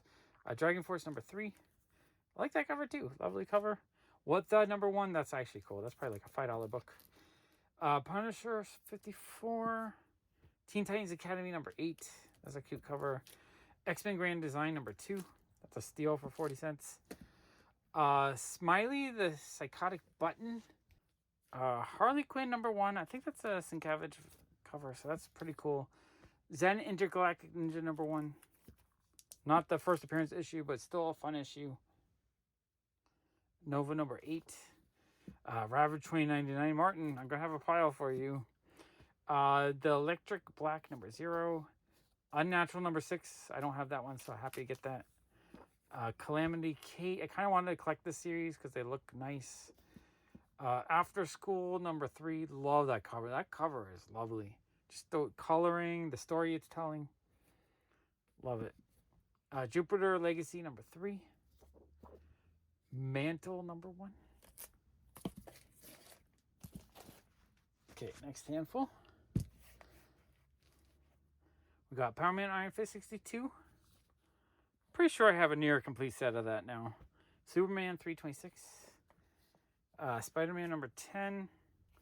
Spider-Girl 89. I do want to put that together. Battle of the Planets. Don't know the number, but that's awesome. Love that. Astro Boys Wave Warriors. That looks like an interesting indie. Interesting. Oh, it's even got kind of a fun coloring. Oh, that's kind of neat. Kind of like that Crimson Reign 3 variant edition.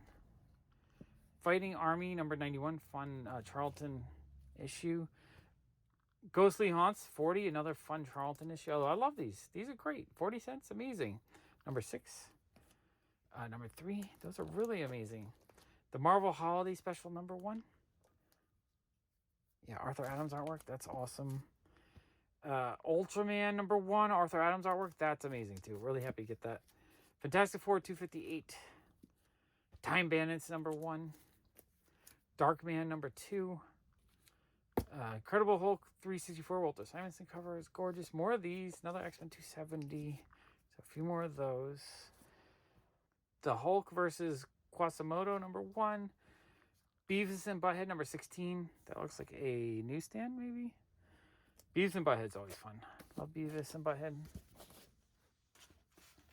Okay, next handful. We have the Robin set. They're shaped together. I'm not going to pull it apart. I'm not too excited to show that. It's just such a common comic to get. Marvel Tales 70. That's fun. Star Trek 3. Fun fact, first movie I remember seeing in the theaters. The Star Trek The Motion Picture. Spider-Man 16. These are always good for a shop. I get like $4 out of that. What If 77. Black Panther number 2. Second printing. What If 18. Warlock number 2. Daredevil 143, that's a cool issue to get for 40 cents. Walt Disney Comics 530, 523. The New Archies number 5. Heathcliff 26, that's fine, I like Heathcliff. New Teen Titans 32. Web of Spider-Man 59, always good to get 80s Spidey stuff. Alien number 1 variant edition, that's awesome actually. Magnus Robot Fighter number 4. That's kind of fun. More X-Men 270. The New Archies number 6. Richie Rich 235.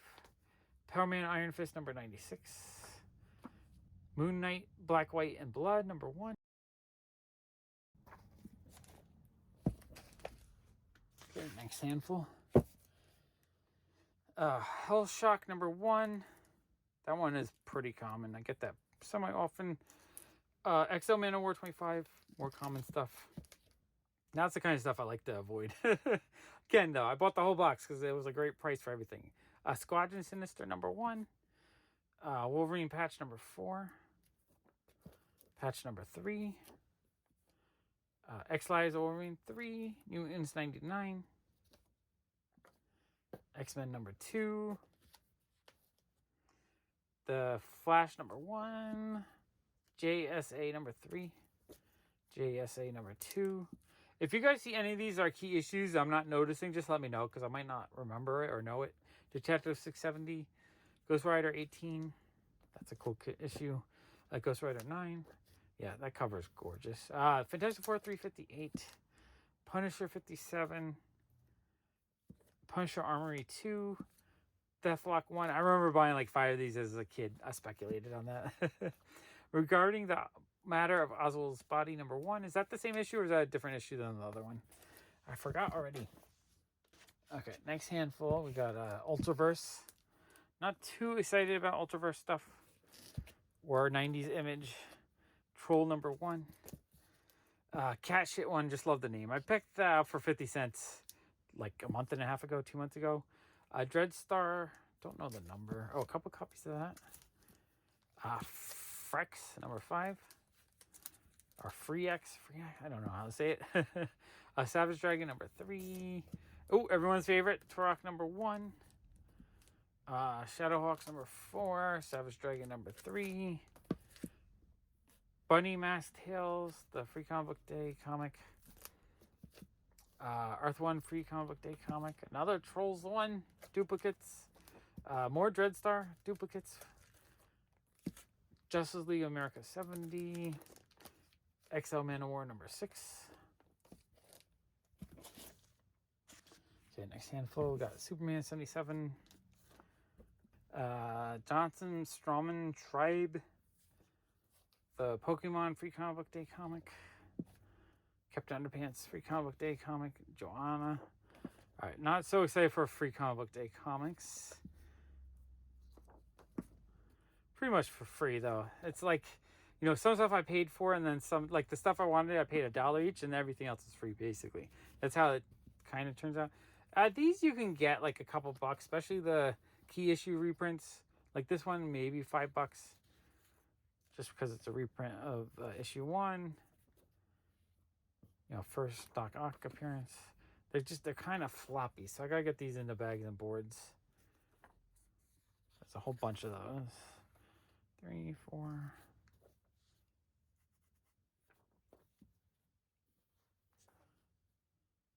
5. What are these anyway? Were these like free in a newspaper or something? Like I always forget. 5, 6, 12. So I guess it's like 2 of these form an issue. Oh, 8. A couple copies of 8. 8. All right, not sure. A lot of these though. That doesn't even look like the original. That's like a whole new artwork. Classic X-Men 3 with the 25th anniversary border. Love that. That one's got a lot of value. Elementals. Superman 1. Adventures of Superman 498. Man of Steel 1. Robin 2 number 3. Alright, feels like I'm going through the stuff that I didn't grab when I was pulling them out. Because I pulled out like half the box at first. And then we made the offer. Arkham number 3. Fun Magnolia cover. Like that. Superman 78. Preview. Devil's Reign. Wolverine 124. Nice higher number. Classic X-Men 15. Savage Dragon 6. Savage Dragon 7, Shadow Man 10, Green Lantern 13, Superman 425, Super Action 29. Yeah, this is definitely the stuff I like had gone through and didn't pull out because it's not, you know, it's nothing that I'm like excited to have. Especially the free comic book day stuff. Excalibur, Last of the Mohicans. I do really like the Arthur Adams classic X-Men stuff, but I have it already. Number 9, but they're lovely covers. Like I feel like this series, even though it's because of reprint, it's undervalued, but because of the new beautiful covers, I feel like this series is underappreciated. Honestly, you should just be buying it for the covers. Classic X-Men 7. I think there's a little bit of new stories in them. That's a beautiful cover. Free comic book day stuff. Uncanny X-Men 157. So we have one nicer Bronze Age issue or Copper Age. Oh, it's not in the best shape. But, you know, I could get $2 out of that pretty easily. The really funny Action Comics 457. Okay, Wolverine 73. Okay. Solar 14. This is always funny with the limited, each number individually limited. Like, such a gimmick that just did not work, I don't think. Little poster or something. Cyforce 1. I remember thinking this issue was so cool when I was a kid. I just like the colors and everything. X-Men Classic 60. Youngblood number 2. In fact, I think I missed that on the newsstand. I had to pay like $3 for it at my comic shop. Which was a lot of money as a kid. Number 9. 12. Shadowhawk 3. 2. 11, Superman 25, Superman 21, Superman 498, Darkman 3, that's kind of cool. Blue Ribbon Comics number 6, Wildcats number 2, Free Comic Book Day Comics, a bunch of those, Youngblood 4, Brigade 3, Supreme 2. Okay, the first half of the box was amazing. The second half is kind of like, eh. I guess there's a reason why you want me to buy the whole box. So you wouldn't be stuck with this stuff. Unity, Zero, Solar, Superman 503, which is fine. You know, the Superman books, I can get like $1 each, $2 maybe. Wonder Woman Annual number 1, that might be going up because of the TV series that they're working on. Superman 79, I'm not that excited for it though. Wetworks 11, Avengers 277, Star Trek 1, Captain America trade paperback, Wizards 17, Superman Annual or Special #1, Avengers West Coast 64, Ghost Rider 20. I do like the covers on that series or that run. Deathlock Special, Generation Next, Cable 1, Free Comic Book Day comic. I think the back here is the stuff that I didn't go through, so hopefully there's like a little bit of treasure hidden. Deathlock 2, it's kind of fun. Savage Dragon 4, Magnus Robot Fighter 21, Wildcats 3, Moon Knight Preview, Farmhand Image Hits, Nottingham Free Comic Book Day, Warlock Chronicles, Deadly Foes of Spider-Man. Okay, that's a little bit better. Superman 73, Shadow of the Bat number, not sure the number, Batman 502, Wolverine 25. Okay, Wolverine. Right now, Wolverine is selling pretty well, so I'm actually happy to get some Wolverine. Wolverine, not sure the number, Wolverine 84. All right, so yeah, I didn't see these Wolverines. These Wolverines are good, actually. These are good, solid, like $3 books. Honestly, my lifeblood in my shop is $3 books. I don't really focus on selling key issues. I just sell stuff like this that people like that are just kind of easy to sell for $3. So I like getting kind of that in a collection like this. Beautiful Firefly. That's cool. I would have pulled that out for $1. Amazon Attacks. That's kind of cool. Okay, we're back to kind of more interesting stuff. X-Men Gold 36. Young Justice 15. Miracle Man #2. That's actually really cool for 40 cents. Okay, that feels a little bit like a score. X-Men 1, like common issue, but I could get $2 out of that. And I could just, a Peachy Vampirella. That's cool. Okay, that's actually pretty exciting. Strange Academy 18 variant. I don't know if that one has value or not. That might be a little bit rare. Immoral X-Men. Lady Death Vampirella. Marvel, what number is that? #1. I guess it's like a reprint. Masquerade #1. That's kind of fun. Dark Child. Tomb Raider #1/2. That one probably has a little bit of value because it's Tomb Raider. Bounty Hunters, nice Star Wars book. We Are Legends #1 or Special Edition #1. Radiant Red #1. That's cool. Make sure we pull that out. Dr. Aphra 12. That's cool. We'll pull that out too. Dr. Aphra #11. Always good to get Star Wars stuff. Darth Vader 14. Guardians of the Galaxy 2. And Little Monsters #2. Jeff Lemire written, Dustin Nguyen artwork. That is actually really awesome. I'm happy to get that. Interior looks pretty fun. Yeah, that is cool. Okay, one more stack. Trying to get more excited for modern indies than 90s stuff, because 90s stuff is just so common. I have already. A lot of the stuff I might not have seen before, I don't have, so I'm actually really happy to get it. Strange Lands #3, that looks awesome. Once in Future #7, that looks beautiful. David Nakayama, Ant-Man and the Wasp #1, love that. That's awesome. Skyland #1, that is cool. Planet Toid #1, that looks fun. Voyage to the Stars #1, I always love that cover. Wind #5, that's a cool cover. Is that? Not sure the artist on that, but yeah, I like the interiors on the. It's like a fun cartoony style. That's cool. Really like that. I don't have that one. We only find them when they're dead #2. Once in Future #6. All right, this is fun. There's actually some fun moderns in here that I don't have. Epic Kill #1, second print. Vengeance of Vampirella 25. And Wolverine Patch #2. Okay, that box is pretty fun. You know, for $100, I think I got a lot of good value. All right, let's go through this box. This box is... Oh, this was from Nukem Comics. He had just a $1 box. I started looking through the box, and I saw lots of really cool Bronze Age stuff. So I said, how much do you want for the box? He said $80. I was like, done. Bought it. Amazing. All right, let's go through that box. Oh, for $5, I bought this Overstreet Price Guide #14.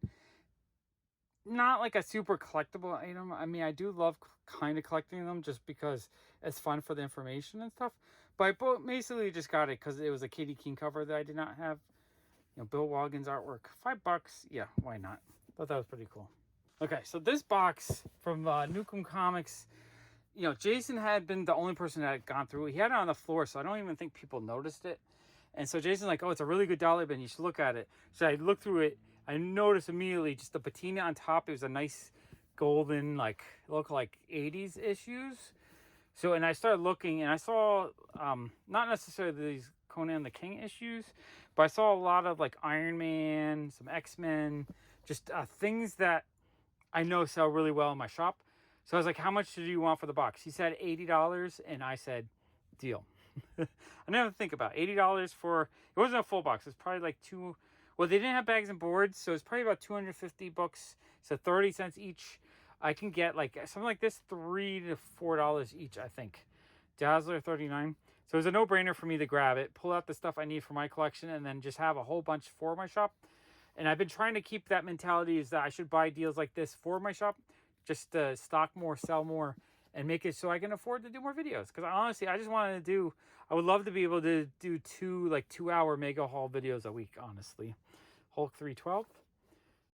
And this stuff is cool. Iron Man 1 Night, not necessarily key issues, but like probably 2 to 3, probably like $2 for Power Pack, 2 to 3 for Marvel Tales, 2 to 3 for Defenders. So all this stuff is a solid, it's not expensive stuff. I'm not making $5 or $10, but I'm going to grind it out and maybe average $3 a piece, which is $750 on an $80 purchase, basically. If I got $3 each on average. Sectaurs number 3, I might get like 5 out of that. I might need that one though. Iron Man 199, so we got some duplicates, which are fine. Duplicates are good because I can pull them out quicker. Because usually I try to compare them to my collection, make sure if it's an upgrade, I can grab the upgrade.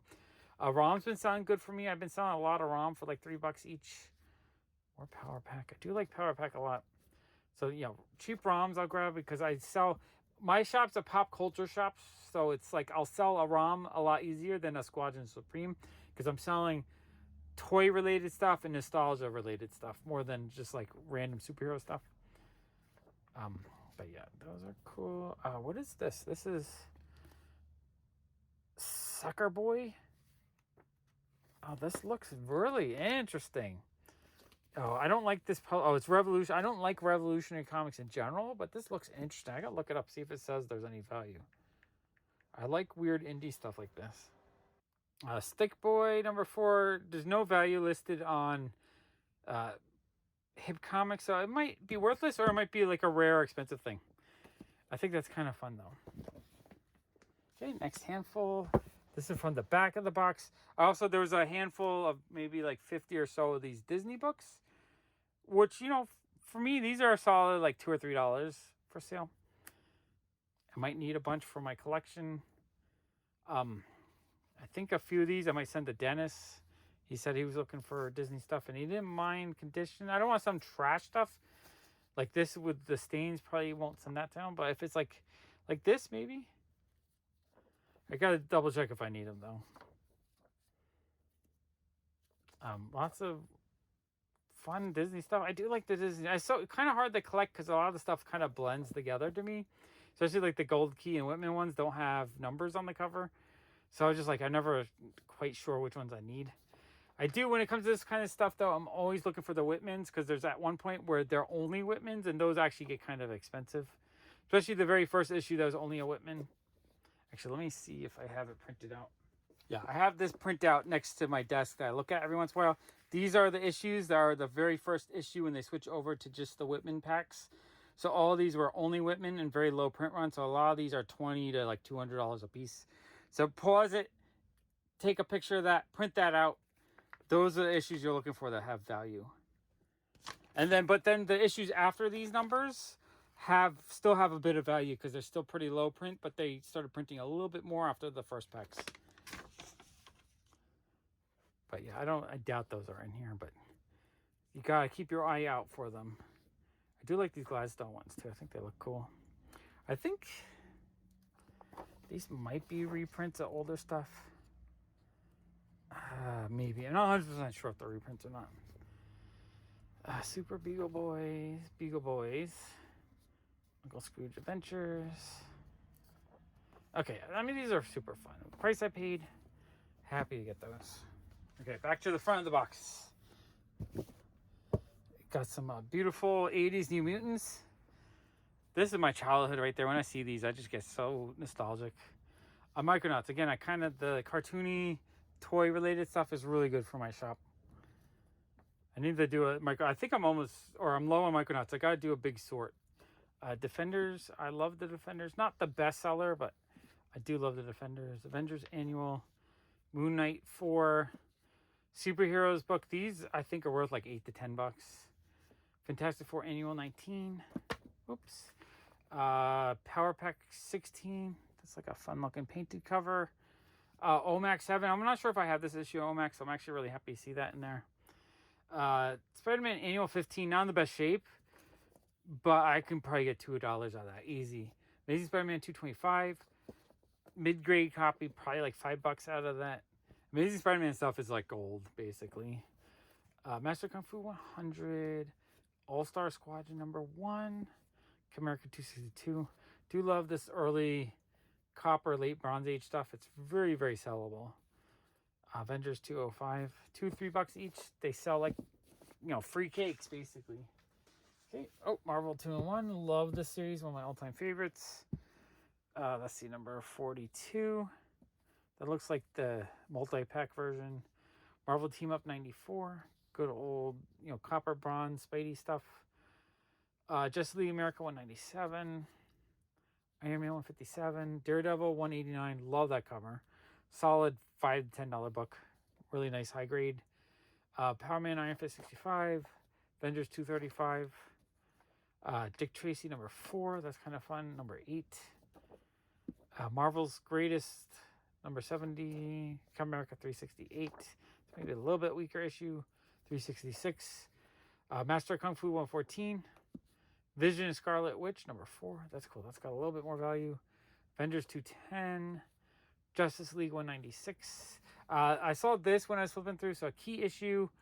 It's got some foxing, so it's probably only like maybe $5 to $10 in value, but still $5 to $10 pays for a lot of the books. Warlord 64. Daredevil 187. Again, this stuff is gold. This I don't know if that's still Frank Miller Daredevil, but that era Daredevil just sells so well for me. Let's see. Is this still Frank Miller? I mean, it looks Frank. I think it's Frank Miller. It's got the Frank Miller look, right? Someone let me know. That looks like Frank Miller to me. Pretty sure that's still Frank Miller era. Amazing Spider-Man 224. That's like gold too. That's probably like a $5 to $10 issue. Wolf number 1. I do need to put these all together, see what I still need. I think there's only like 56-ish from the Atlas comics. I need to get them all. Or I want to get them all. Power Man 81. Okay, next handful. Justice League 194. Star Trek 9. Adventure Comics 478. Supervillains number 6. I do like that run. Avengers 211. E-Man number 1, Charlton Comics, and pretty high grade too. It looks pretty white. Usually those are kind of tanned. Fantastic Four 150, awesome cover. 2001 number 6, awesome Kirby work. Micronauts 7, also Man-Thing cover. Avengers West Coast 58. Avengers Annual 13. Marvel Team Up 60. Avengers West Coast 44. All-Star Squadron 38. Avengers 253. Infinity Inc. number 1. Vision and Scarlet Witch number 4. That's actually a pretty good issue. West Coast Avengers 42. Number 43. Are any of these the ones that have a little bit of value? I forget. Avengers Annual number 12. That's pretty cool. All right, we got New Teen Titans number 30. Fonterra cover. Early appearance of hers. ROM 35. ROM is great. Avengers 251. Avengers 256. 258. 266. 247. 246. Sword and Atom number 1. Defenders 107. Fun skull cover. Sampler number 3. Fred Hembeck cover, I believe. Avengers 200. A little bit of a key issue. Not in the best shape, but still cool. 218. Justice Machine number 3. Okay, next handful. Superman 411. GI Combat 181. That's cool. Got some genre stuff for myself. Marvel Team 96. Howard the Duck issue. Love that.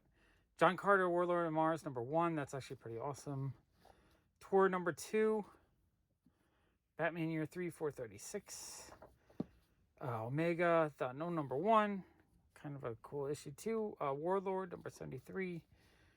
Annual #1 from Warlord. Annual #2 from Warlord. Crying Freeman. Cloak and Dagger #1. I think that issue has a little bit of value. What If 42. It's a cool looking issue. Namor #2. Sun Ambush Bug #3. DC Percent 61. Justice League of America Annual #1. Sword of the Atlas #2. Got Batman 442. Let's see. Marvel Team Up 127. Batman and the Outsiders #2. Is a little bit floppy without bags and boards. #14. #13. #2. Warlord 69. The Claw #2. Love that cover. That's a great cover. Avengers 210. Avengers 214. Love that cover. Just love a good Bronze Age Ghost Rider cover. A Marvel Team Up 120. Avengers 173. The Flash 303. Captain Carrot #2. That's fun. Avengers 222. Power Man 79. Avengers 176. Okay, next handful. We got Superpowers #4. New Mutants 8. Love the early New Mutants stuff. I just love the whole run of New Mutants. This is just, I guess, such nostalgic joy when I see these. 10. #9. Batman 337. Nice Bronze Age Batman. That's got a little bit of value to it. 334. Love seeing those. All-Star Squadron 5. Avengers 184. Marvel Team Up 109. Brave and the Bold 156. Avengers 215. Justice League Quarterly 1. Legion of Superheroes 313. It's actually a really fun cover. I'm not sure I'm familiar with that one. West Coast Avengers #8. Iron Man 163. Love that cover. 183. I remember going to a dollar bin when my son was little, like 6'5", maybe even 4, and he pulled that out. So that I have nostalgia for that. 168. That was his comic he grabbed. 171. 174. 181. 173. Okay, next handful. Fantastic Four 268, a fun Doom cover. Really awesome Walter Simonson, Beta Ray Bill cover, Thor 350. I feel like that has a bit of value. Daredevil 186, again, has a bit of value. This era Daredevil sells really well for me, so I like grabbing those up cheap. Fantastic Four 270. Avengers Annual #11. Defenders 107. Dragon Slayer #1. Jonah Hex 52. That's cool. I really want to finish this run, so it's nice to get some of that. What If 44. New Mutants 15. Love that cover. Is that the first Magic? Actually, I think it's saying it's worth about $10 in that condition. I think that's her second appearance. I don't know. Cool issue. Really happy to see that. Legion of Superheroes 280. Fantastic Four Annual #19. Marvel Team Up 120. What If 35. What If 34. Those are pretty cool. Daredevil 192. This is, I guess, so nostalgic for this stuff. I remember going to a comic shop trying to find all these for like $1 or $2 back in the 80s. Daredevil 193. I was a huge Daredevil fan when I was a kid. All right, next stack. Got some more beautiful Daredevil issues, or at least one. Dark Crystal #1. That's cool. Deadman #4. Elementals #3. Oh, a nice older Marvel Team Up #40. That's a great issue to get. Marvel Spotlight 31. New Talent Showcase number 1. Arak number 1. Superman, Golden Age Superman Annual 1. Sergeant Rock Annual 4. Some more genre stuff. Superman Special number 1. Fantastic Four 244. Love that cover. Fantastic Four 240. 239. Fantastic Four Annual 17. 261. Daredevil 157. Nice older issue. Fantastic Four 260.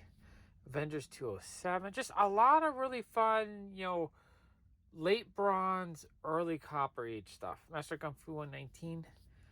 Fantastic Four 257. Just a great era of comics. 258. Love that cover. 247. Some really awesome Doom covers. 246. Avengers 262. Avengers 219. Superpowers number 5. And Superpowers number 3. Alright, next stack. Power Man Iron Fist 75. Awesome painted cover. Love that. Weird War Tales 53. Invaders 22. World of Jughead or Archie Giant Series 499. Avengers 259. Amazing Adventures number 12. Daredevil 225. All-Star Squadron 37. Sergeant Rock 339. Oh, Spidey Super Stories. That's fun. I would like to finish this run as well. Number 27. This one looks, the back's got coupon cut out though. That's a bummer. DC Comics Presents 50. Super Friends 35. That's cool. Do like the Super Friends as well. Marvel Team Up 145. Contest of Champions 2. Justice League of America 207. Batman and the Outsiders 14. 15. Marvel Age number 9. Marvel Team Up 83. Avengers 174. Cool. The Collector on the cover 162. Marvel Super Action 36. And number 16. Okay, next handful. Captain America 220. That looks like one of those 3-pack issues. GI Combat 267. Daredevil 157, so a duplicate of that. Avengers 236. Avengers 200, another copy. That one's in better shape. Superpowers number 2. Invaders 31. Captain America 274. Spidey Super Stories 35. And that one's not cut, so that's good. Swamp Thing 42, that's cool. Justice League of America 219. Sergeant Rock 359. 400. Justice League of America 231. Marvel Team Up 131. Avengers 229. I always like that. It looks like just the big head. Something about that issue I like. I like the cover. 241. 240. Adventures in the DC Universe number 1. That's cool looking. Mega Man number 1. Oh, and Teen Titans 39 with the fun Power Lords on the back cover. Like that. Alright, next stack. Raiders of the Lost Ark 2. Another nostalgia comic. What Up 35. Love that one. Oh, more Super Friends. This is a Whitman variant, so I don't know the number. You have to look inside. Marvel Team Up 78. Phantom. Not sure the number. Justice Society of America number 66. Superboy and the Legion of Superheroes 216. Oh, V for Vendetta number 5. That's cool. That one's got some value. Doctor Strange number 50. All-Star Squadron 24. Another Walter Simonson Thor 350. Duplicating a little bit. Captain America 210. Blade Runner number 2. That's super cool. Incredible Hulk 279. Captain America 210. Giant Green Lantern Annual. Oh, a 12-cent Lil Dot. That is cool. Silver Age Harvey is fun for me. Lil Dot number 149. This one is chewed right there. Otherwise, it's in decent shape. Okay, next stack. We're back to the back of the box where all the cartoony stuff was. Lil Dot 50. Little Dot 4, a little bit lower grade. Little Lotta 3, coverless Looney Tunes. The Inspector and Pink Panther, that's cool. Like that. Huey, Dewey, and Lewis. Or Huey, Dewey, and Louie. Sorry, saying their name wrong. Long video, my brain is tired. Epcot Center, Mickey and Goofy, that's kind of cool, actually. BB the Roadrunner. Hey, boo boo. Yogi Bear. Baby Huey. Mickey Mouse, 247. Mickey Mouse 254. I really don't know what I need or have in the like this stuff. Like I said before, it just kind of blends together, and I have multiple boxes full. I really need to organize it and kind of figure out what I need. The only thing is stuff like this, the gold key. I don't know what the number is, so I'd have to look at each individual issue and like kind of figure it out inside. Like this is number 15. So if I want to open them all up and figure it out, I could do that. Uncle Scrooge. These ones are numbered though. 234, 232, 231. Those are kind of fun actually. 230. I think these are like 87. What year are these? 88. Yeah, this is when it was on TV. The DuckTales. So this is like contemporary to DuckTales. That's actually really cool. Uncle Scrooge. Really did like DuckTales back then. And then the last handful is more of the Disney stuff. Which I didn't really buy the box for the Disney stuff. That was just like a little added bonus. It was mostly the Bronze Age, Silver Age, Marvel, and DC stuff. But it's still cool. These are solid $1 or $2 books for the most part. Silver Age, maybe like this one might be $5. That's actually pretty cool. 12-cent Disney, 15-cent Disney. Those ones are cool. How old is it? Just coverless. I don't know how old that is. Uncle Scrooge Adventures. Beagle Boys, Uncle Scrooge. That's a fun space cover. I like those. Just a whole bunch of Uncle Scrooge, which I do like Uncle Scrooge because I was a big DuckTales fan. Back when I was like 12 years old. 11, 12 years old. Huge fan. Uncle Scrooge. More Uncle Scrooge. Love that cover. Great cover. Super fun cover. These are all fun. 50-cent Bugs Bunny. Another Uncle Scrooge, 235. And free comic book days. Oh, wait, one more after that. And one more Uncle Scrooge, 240. Okay, that box was actually a lot of fun for $80. Right, I picked up a key issue comic book that I've wanted for a while, and I paid their full price on it, but I convinced them to throw in a bag of 40 or so 50-cent comics. All right, let's go through this bag. Okay, I got this really cool key issue from a vendor. It's All-Star Western number 10. First appearance of Jonah Hex. I've actually been after one of these for a while. It has some flaws, like there's a little bit of a crease right here, a little bit of foxing or something going on the spine.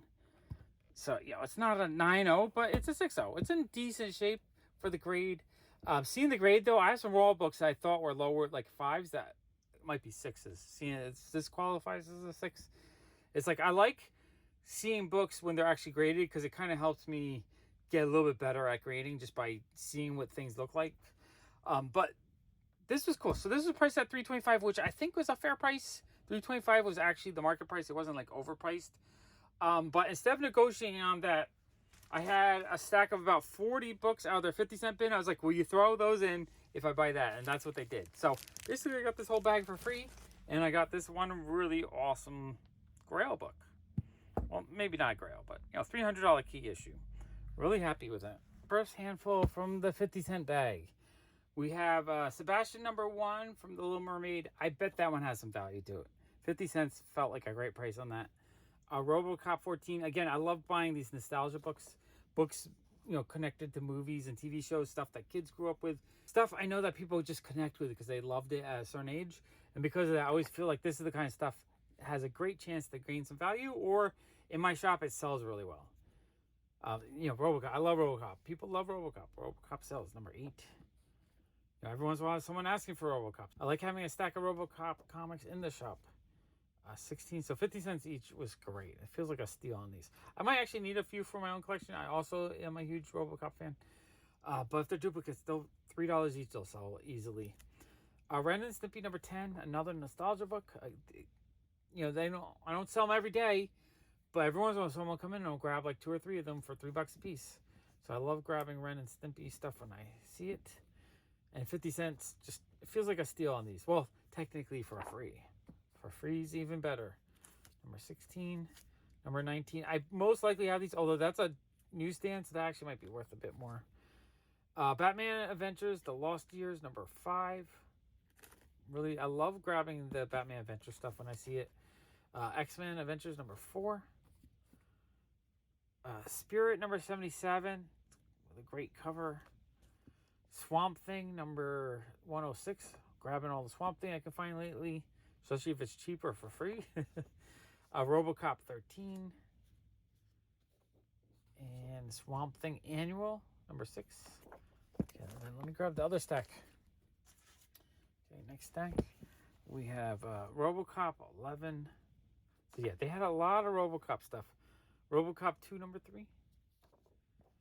Ren and Stimpy Show 44. Ren and Stimpy Show 17. The Flintstones. That looks like fun. Sonic the Hedgehog number 13. Not in the best shape. It has a little bit of wear on the spine. I still think that's a $5 to $10 issue, though, even in that condition. Ren and Stimpy 27. I love grabbing any Sonic stuff I can find because it's quite collectible and quite valuable. Batman 401. 80s Batman is always good. And more Alf. Alf is always good. Jason missed one. He bought all the Alf he could find, but he missed one issue while digging that bin. Red Sonja Virgin variant. Not sure the issue, but that's awesome for 50 cents or for free. RoboCop number 7. RoboCop 18. RoboCop 17. Ren and Stimpy number 9. Holy Cow, a free Cartoon Network comic. Ren and Stimpy 22. And number 17. Those are all awesome. After KingKon 5, Jason and I took a trip to Montclair, New Jersey, and we went to the East Side Mags shop, and I bought a whole long box full of dollar bin books. Lots of like interesting indies and just cool looking books. All right, let's go through that box. Okay, so these books from East Side Mags in Montclair, New Jersey, it's going to be a lot more like indie stuff and just interesting looking things. It's not going to be key issues or things that maybe I could sell in my shop. This is just purely me picking out stuff that I thought looked really cool, you know, just for $1 or 12. They were 12 for 10, I guess. So whatever that is, 82 cents. Yeah, that looks kind of fun. Heathen. Supreme Blue Rose. Honor and Curse. Honor and Curse. What was that, number 12 and number 2? Like, lovely cover. High Eve or High Level Vertigo book. Hidden Society number 3. That's a beautiful cover. I actually want to look inside. So I guess some of these I will take a look inside with you guys. Just anything that inside is like good. Not jumping out super awesome, but yeah, that looks really cool. Kind of want to read it. Belay 4. Mirror's Edge number 6. I actually want to look this one up. I don't know if there's any value in this one, but video game comics have a greater chance to have value. No, I'm just saying it's like a $3 or $4 issue. Still cool though. I love that kind of stuff. Belay and Valeria number 4. And number different version of number 4. Arcadia. Boom Studios. Orange Blossom Monkey Clan. That just sounds and looks cool. Oh Kill Strike. That issue looked cool. Karma Incorporated. So that was issue 1, issue 2.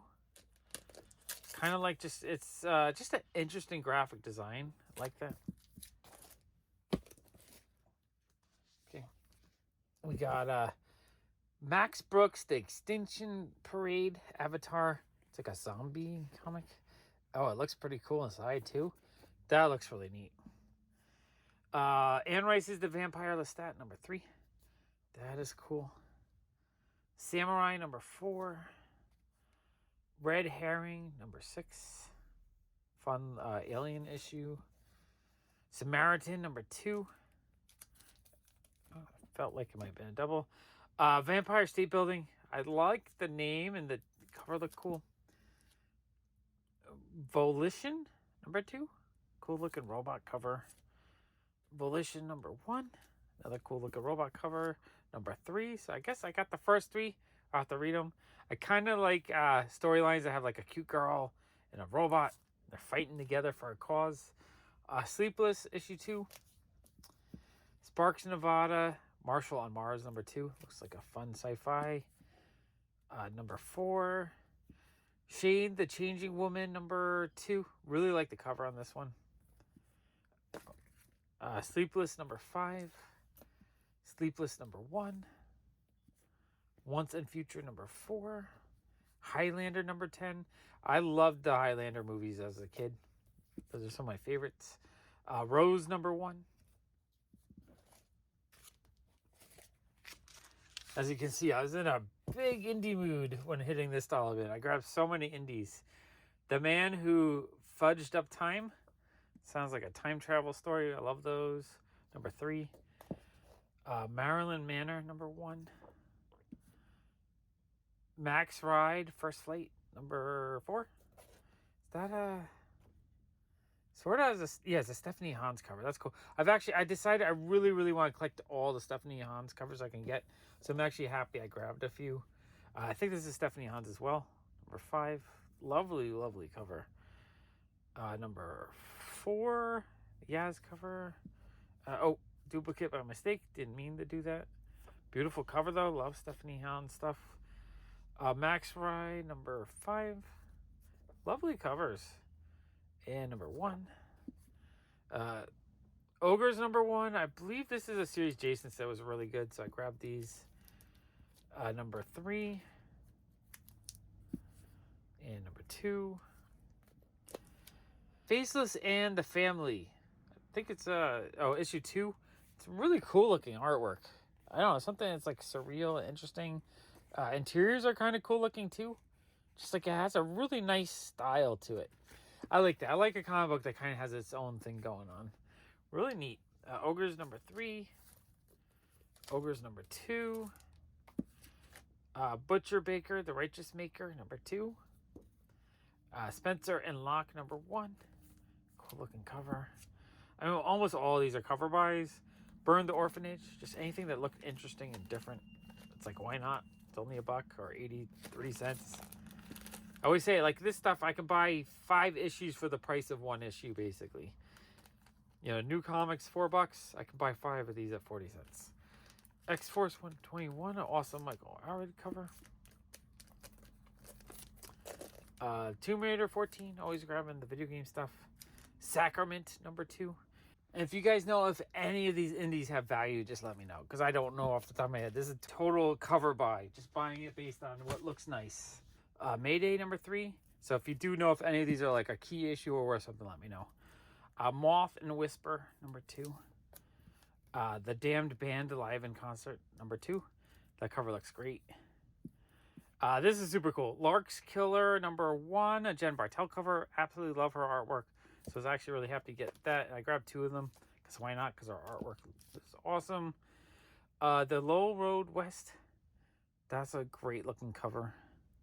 I know. Just something about the coloring and the line work. Oh, and the interior looks gorgeous too. Oh, this looks beautiful. Oh, yeah. This looks great. Yeah, I'm very, very curious about this issue now. Just it looks like I would have just enjoyed this just by looking at it. Right? Just like, even if the writing sucks, it just looks beautiful. Last Gang in Town.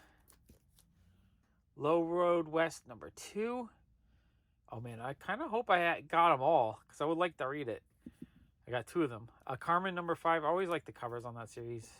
Number 4. Lark's Killer, number 3. Really fun cover. Toy Etika, number 1. That looks fun. Looks cute. It's like a little teeny toy world. A fun Piranha Press comic. Interior's not that fun, but I thought the cover looked really cool. Lazaretto, number 4. Boom Studios, number 3. Kind of want to get everything that Boom has done. Xenoholics, number 5. Cool looking cover. Number 4. Love it. Alien Shrink. I guess these are all alien related, I guess. Number 3, that cover is awesome too. He's making a crop circle, I guess. Number 2, the interior artwork as fun as the covers. Interior is just more cartoony, but I kind of do still like the cartoony look. Yeah, that's super fun. I like that. Cities of Magic number 3. That looks cool. Cities of Magic number 5. Okay, next handful. We got more of the Shade, the Changing Woman number 1. Really fun cover. I love the coloring and just the style of it. Sunrunners. Not sure the number. Oh, number 6. Eclipse comic that I was pretty sure I didn't have. I'm trying to get all the Eclipse comics. So if I see one that I don't think I've seen before, I grab it. Lost in Space comic. Devil Rebirth, a fun Jenny Friesen cover. That one's cool. I haven't seen that one before. Deep Roots, a Vault comic. I really like the graphic design on Vault comics, so I like to grab all the ones I see. Deep Roots number 3. That looks cool. Mars Attacks. Love Mars Attacks. The Goon number 5. This is the original series, right? Yeah, 2004. That's, 82 cents is a steal on that issue. Bounty number 3. It's a fun, I guess, AI character. Oh, and the coloring and artwork inside is great. Oh, that looks fun. Really like that. The Spirit, really awesome Brian Boland cover for that. Love that. That's awesome. Wasted Space, another. Like I said, the Vault just makes great graphic design on the covers, and the artwork's good. So they just look cool. I have to see if I like the stories. I haven't really read any Vault stuff, but I'm so drawn to the covers right now. The World Below, number 1. Paul Chadwick. I love Paul Chadwick. Concrete is one of my all-time favorite. Yeah, this might be. Did he do the whole? Let's see. Written, penciled, and toned by. So he pretty much did everything. That is cool. I actually want to read that. Love Paul Chadwick stuff. World Without End, number 2. That looks kind of cool. Rose, number 8. Lovely cover. Love that cover. Blue Estate, number 4. That cover is awesome. Wonder if the interior is as nice. Interior is kind of fun. Not as nice as the cover, but still kind of cool. Sergeant Rock, more genre stuff. Love it. Roken. That looked like a cool cover. So that's number 5. Number 4. Red Sonja Claw, number 3. Call of the Suicide Forest. That cover is awesome. I want to actually see if it looks as beautiful inside as the cover. Sometimes the covers look amazing, inside it's boring, and then sometimes the insides are as amazing as... Oh, that looks really cute. Oh, and that's kind of creepy. Is it multiple artists inside? Most of the things look creepy, and then I flip, and then there's one, cute page. That is going to be interesting, I think. All right, that's cool. I like weird stuff like that. Sacrament, number 3. Creepy cover. Kind of love it. Max Ride, number 2. Mayday, number 4. That cover is creepy. Okay, next handful. Fight Club 2, number 4. I'm always grabbing Fight Club because when I do put them in the shop, every time I've had duplicates, I've gotten like $5 out of them. So I grab them when I see them. Fight Club number 5. Peter Panzerfaust. I am definitely duplicating on this. I just grab them every time I see them in a dollar bin, but I'm pretty sure I have some of these. So I need to, I gotta organize them and see what I have already, because I probably shouldn't be grabbing. Although some of these I don't recognize, but some of these I know I bought recently again. They look cool. But yeah, I gotta double check, see what I need. Prez number 5, that's a gorgeous cover. I love that cover. Pacific Rim number 3, that's cool. Love the movies. Penultimate Man, that looks fun. What is that? Number 2 and number 3 and number 1. So the first 3. River of London, that cover is gorgeous. I can look at this too.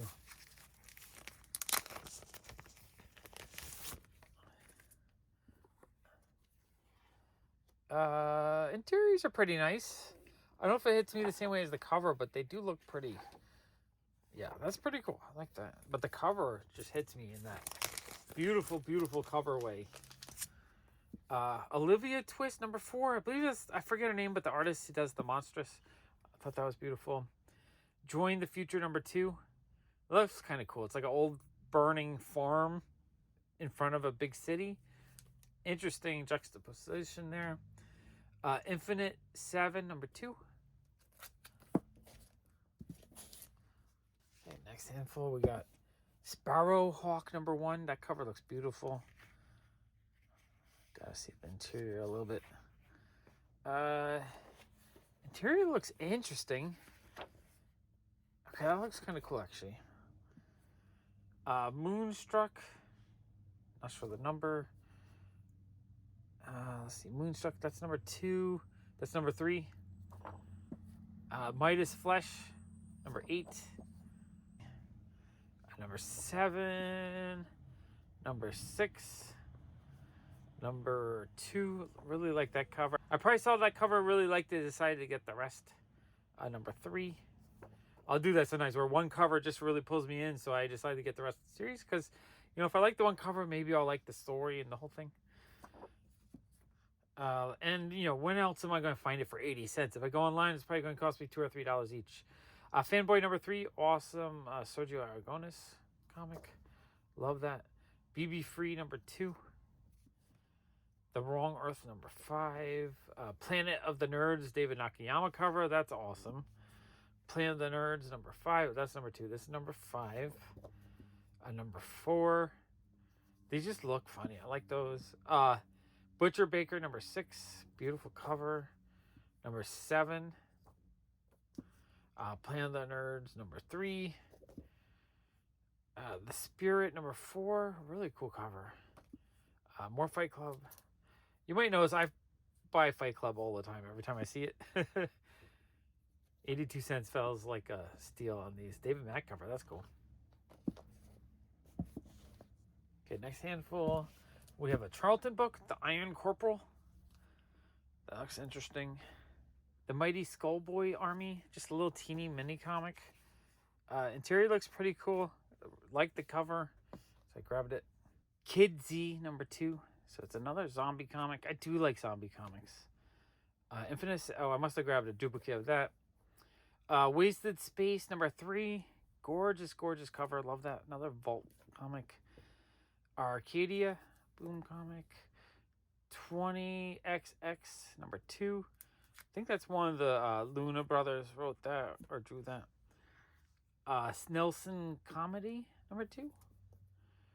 Dark Fang number 2. Redlands number 2. Sonitis number 3. I really like these. I don't want to pay a lot for the old Turner comics, but I do like that they print them on just newsprint. Like, it feels like an old school comic. It's really soft, thin newsprint pages. So there's just something pleasurable to me just reading a comic like this. It just feels nice. It feels like you're reading an actual comic. Oh, and it smells like newsprint. I love it. But I feel like a lot of people aren't buying these comics from this publisher. So, like, I won't pay 50 cents or a quarter, honestly. Number 2. But I am collecting when I see them cheap. Quantum Teams Art Go number 2. That's an awesome cover. Art Brute issue 1. Really cool cover. Interior looks great too. Really like the way this one looks. That looks neat. I want to check that out. Redlands issue 7. The Cobweb number 5. Smooth Criminals number 8.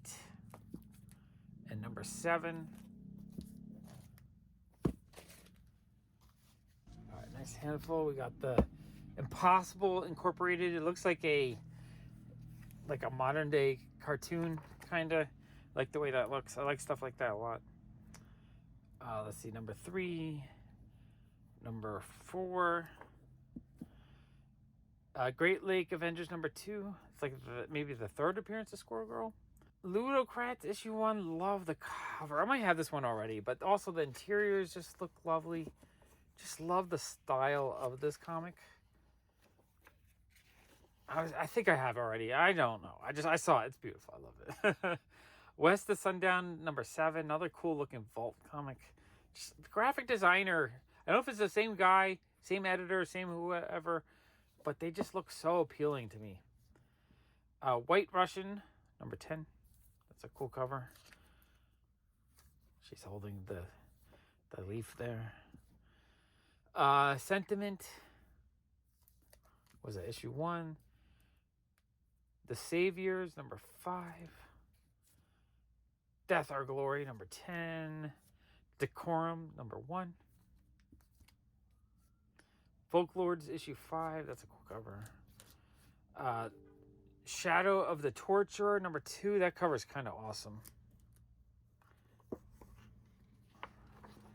Oh, the interior is kind of awesome too. Yeah, that's just some lovely looking cartooning right there. Shadow of the Torturer, number 1. Okay, those look great. Ronin Island, number 7. Ronin Island, number 5. Number 3. These covers are lovely. Maya the Psychic Girl, number... not sure the number. This one didn't look as... Oh, number 14. This one didn't look as familiar to me. I know I have a bunch of them, but I got to figure out what I still need. I grabbed that one. I feel like it didn't look familiar. American Gods, number 1. That one might actually be worth a little bit. David Mack cover. That's cool. The Unfunnies, issue 2. Mark Millar. Elsewhere, number 2. Love this cover. Just the coloring and just the overall design. Beautiful cover. Gorgeous cover. Elsewhere 4. Elsewhere 3. This again, I bought that. I saw that. I was like, that's gorgeous. And then I grabbed these. These ones don't hit the same way for me. But I do that. If I find one issue I really want, like I'm just like, that's gorgeous. I basically say, might as well get the rest. If I don't like it, I'm only paying, 80 cents each. It's not the end of the world. Issue 1 is lovely too. These look great. Atomica, number 7. Wonder if the interior looks nice.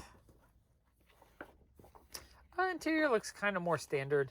It's not jumping out as amazing, but love the covers. I got one larger size subgenre. I'm not sure if that's cool looking cover though. I really like that. Yeah, then this stack. We got Distorted number 3. Distorted number 2. Angel City number 2.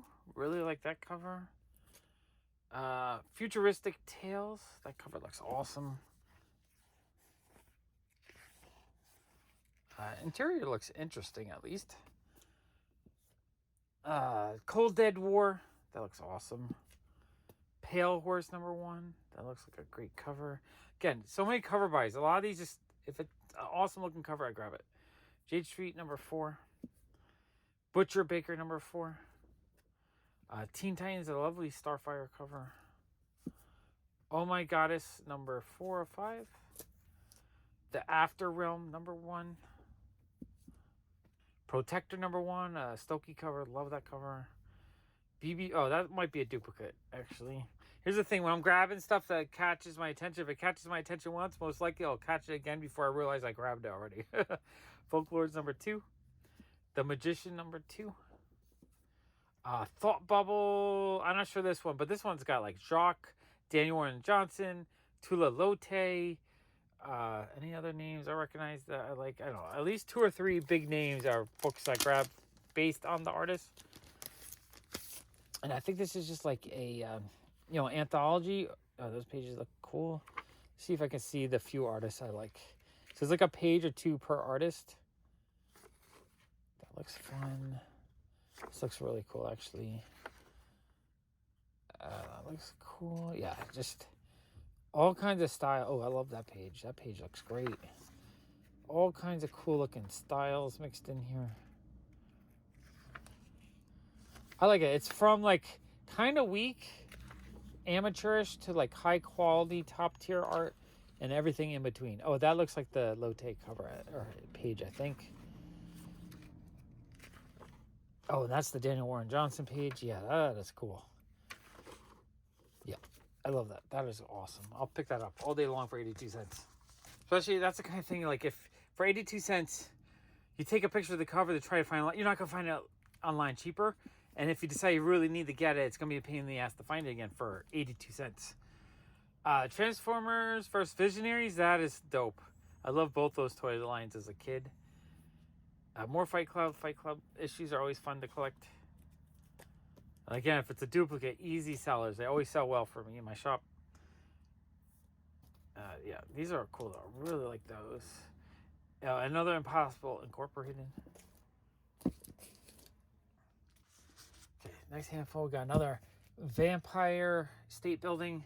Just love the name. I don't know if it reads well, but the name just sounds cool. Oh, more Mirror's Edge. That's cool. Spring #1.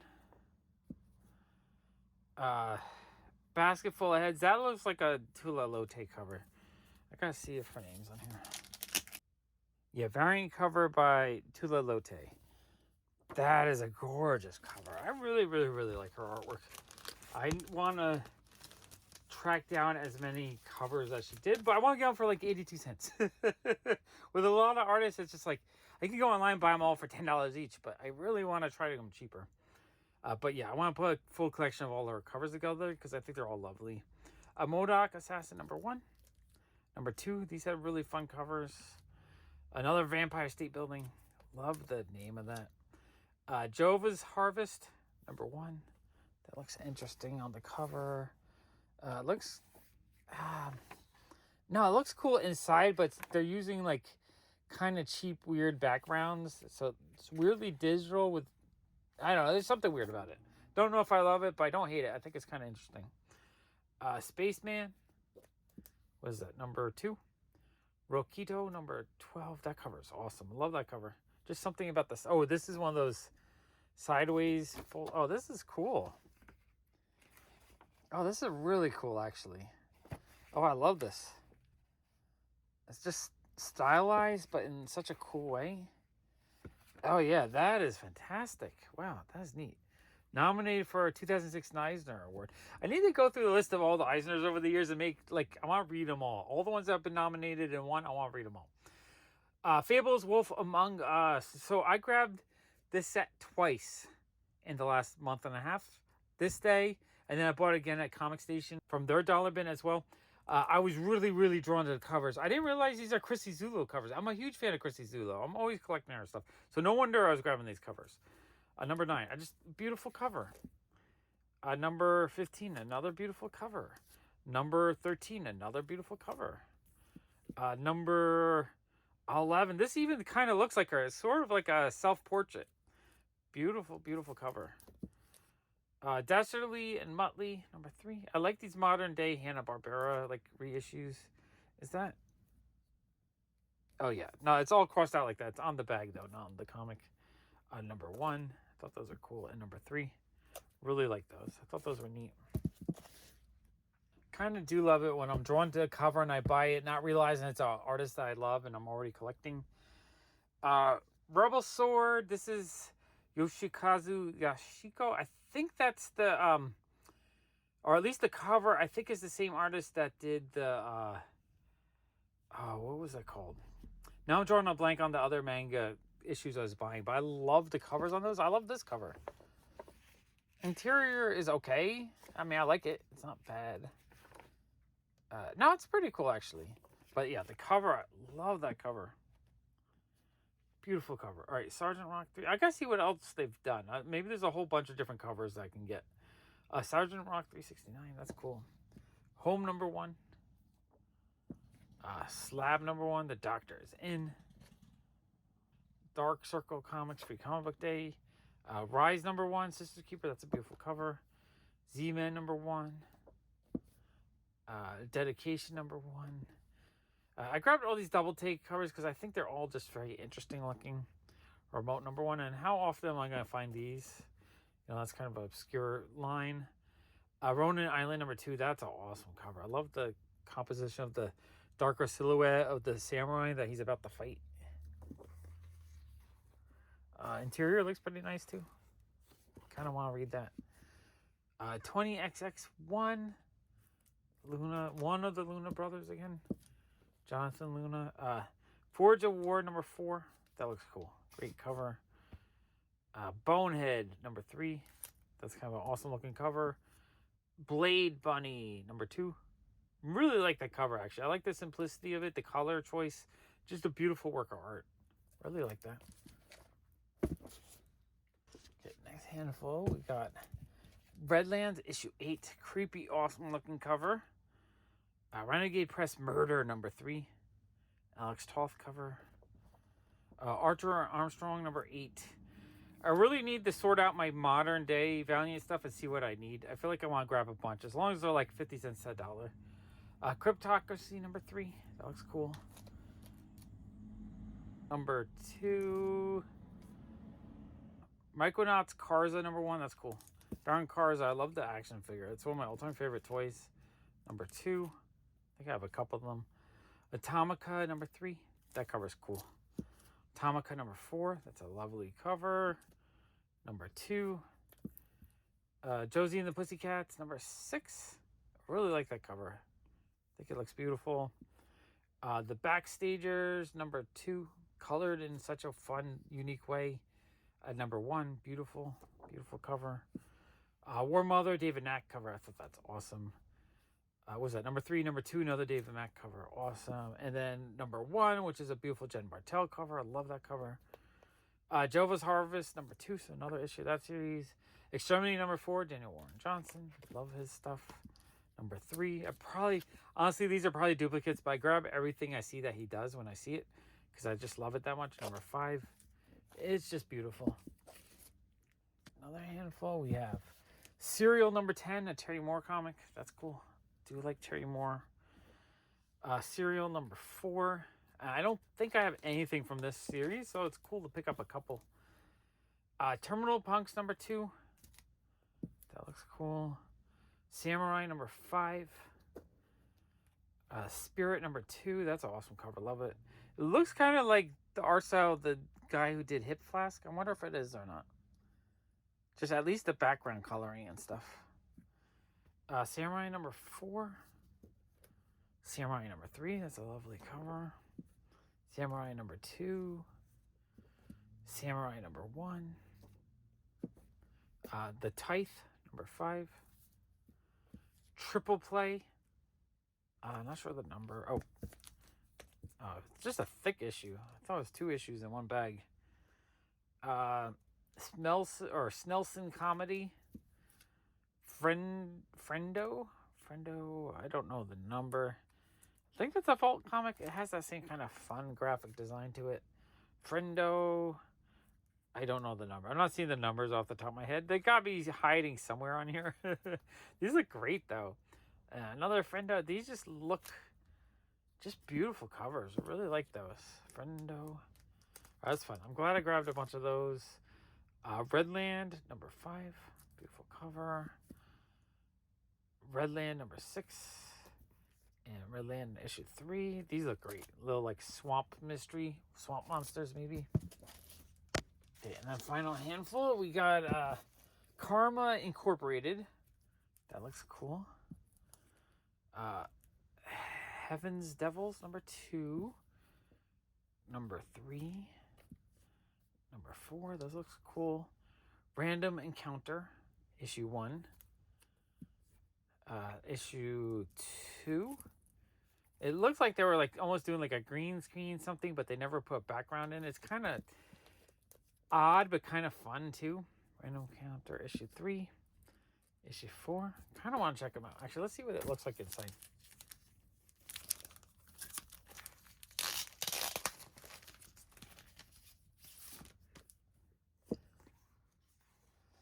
Oh yeah, just like a simple manga inside.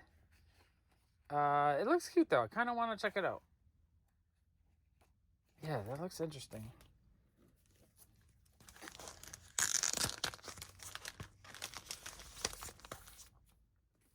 Okay, Astro City 25. Tales of Honor number 1. That's a great cover. Love that cover. Trust Fall number 1. The cover is lovely. Oh, the interior is kind of nice too. Oh yeah, this looks cool. Oh, I love that. Looks very interesting. StarCraft number 7. Love StarCraft, one of my all-time favorite games. Skyward number 5. Beautiful cover. Interior looks kind of more standard. You know, like similar to a lot of other comics. It doesn't really stand out too much. Another copy of this, but again, I think it's a video game comic. Probably has some value to it. Fanboy #1, Sergio Aragonis. Love that. It's Sergio with Jerry Ordway. That's kind of cool. Fanboy #2. That's really fun too. Another Sergio book. Scumbag #7. That cover is kind of awesome. I want to see the interior. You know, when I see cool indies like this, when I open it up, I want it to look like a cool indie type art style. This looks lovely, though. This is what I want. I want to open this up. The interior is actually really lovely. This is what I want to see. I want to see a cool cover with beautiful artwork inside or something unique and different. What I don't want to see is open it up and have it kind of like a standard DC or Marvel book that looks like the same staff artist kind of drew it. I just kind of want something that looks fun and unique and different. That's just a joy to read, a joy to check out. Snowblind #3. These look cool. #2. Revival 17. Jenny Friesen cover. I'll grab all our covers when I see them. Skyward. Not sure the number, but that looks cool. #6. #5. And Serial. I'm not sure the number, but another Terry Moore comic. That is cool. All right. That was a lot of fun indie books.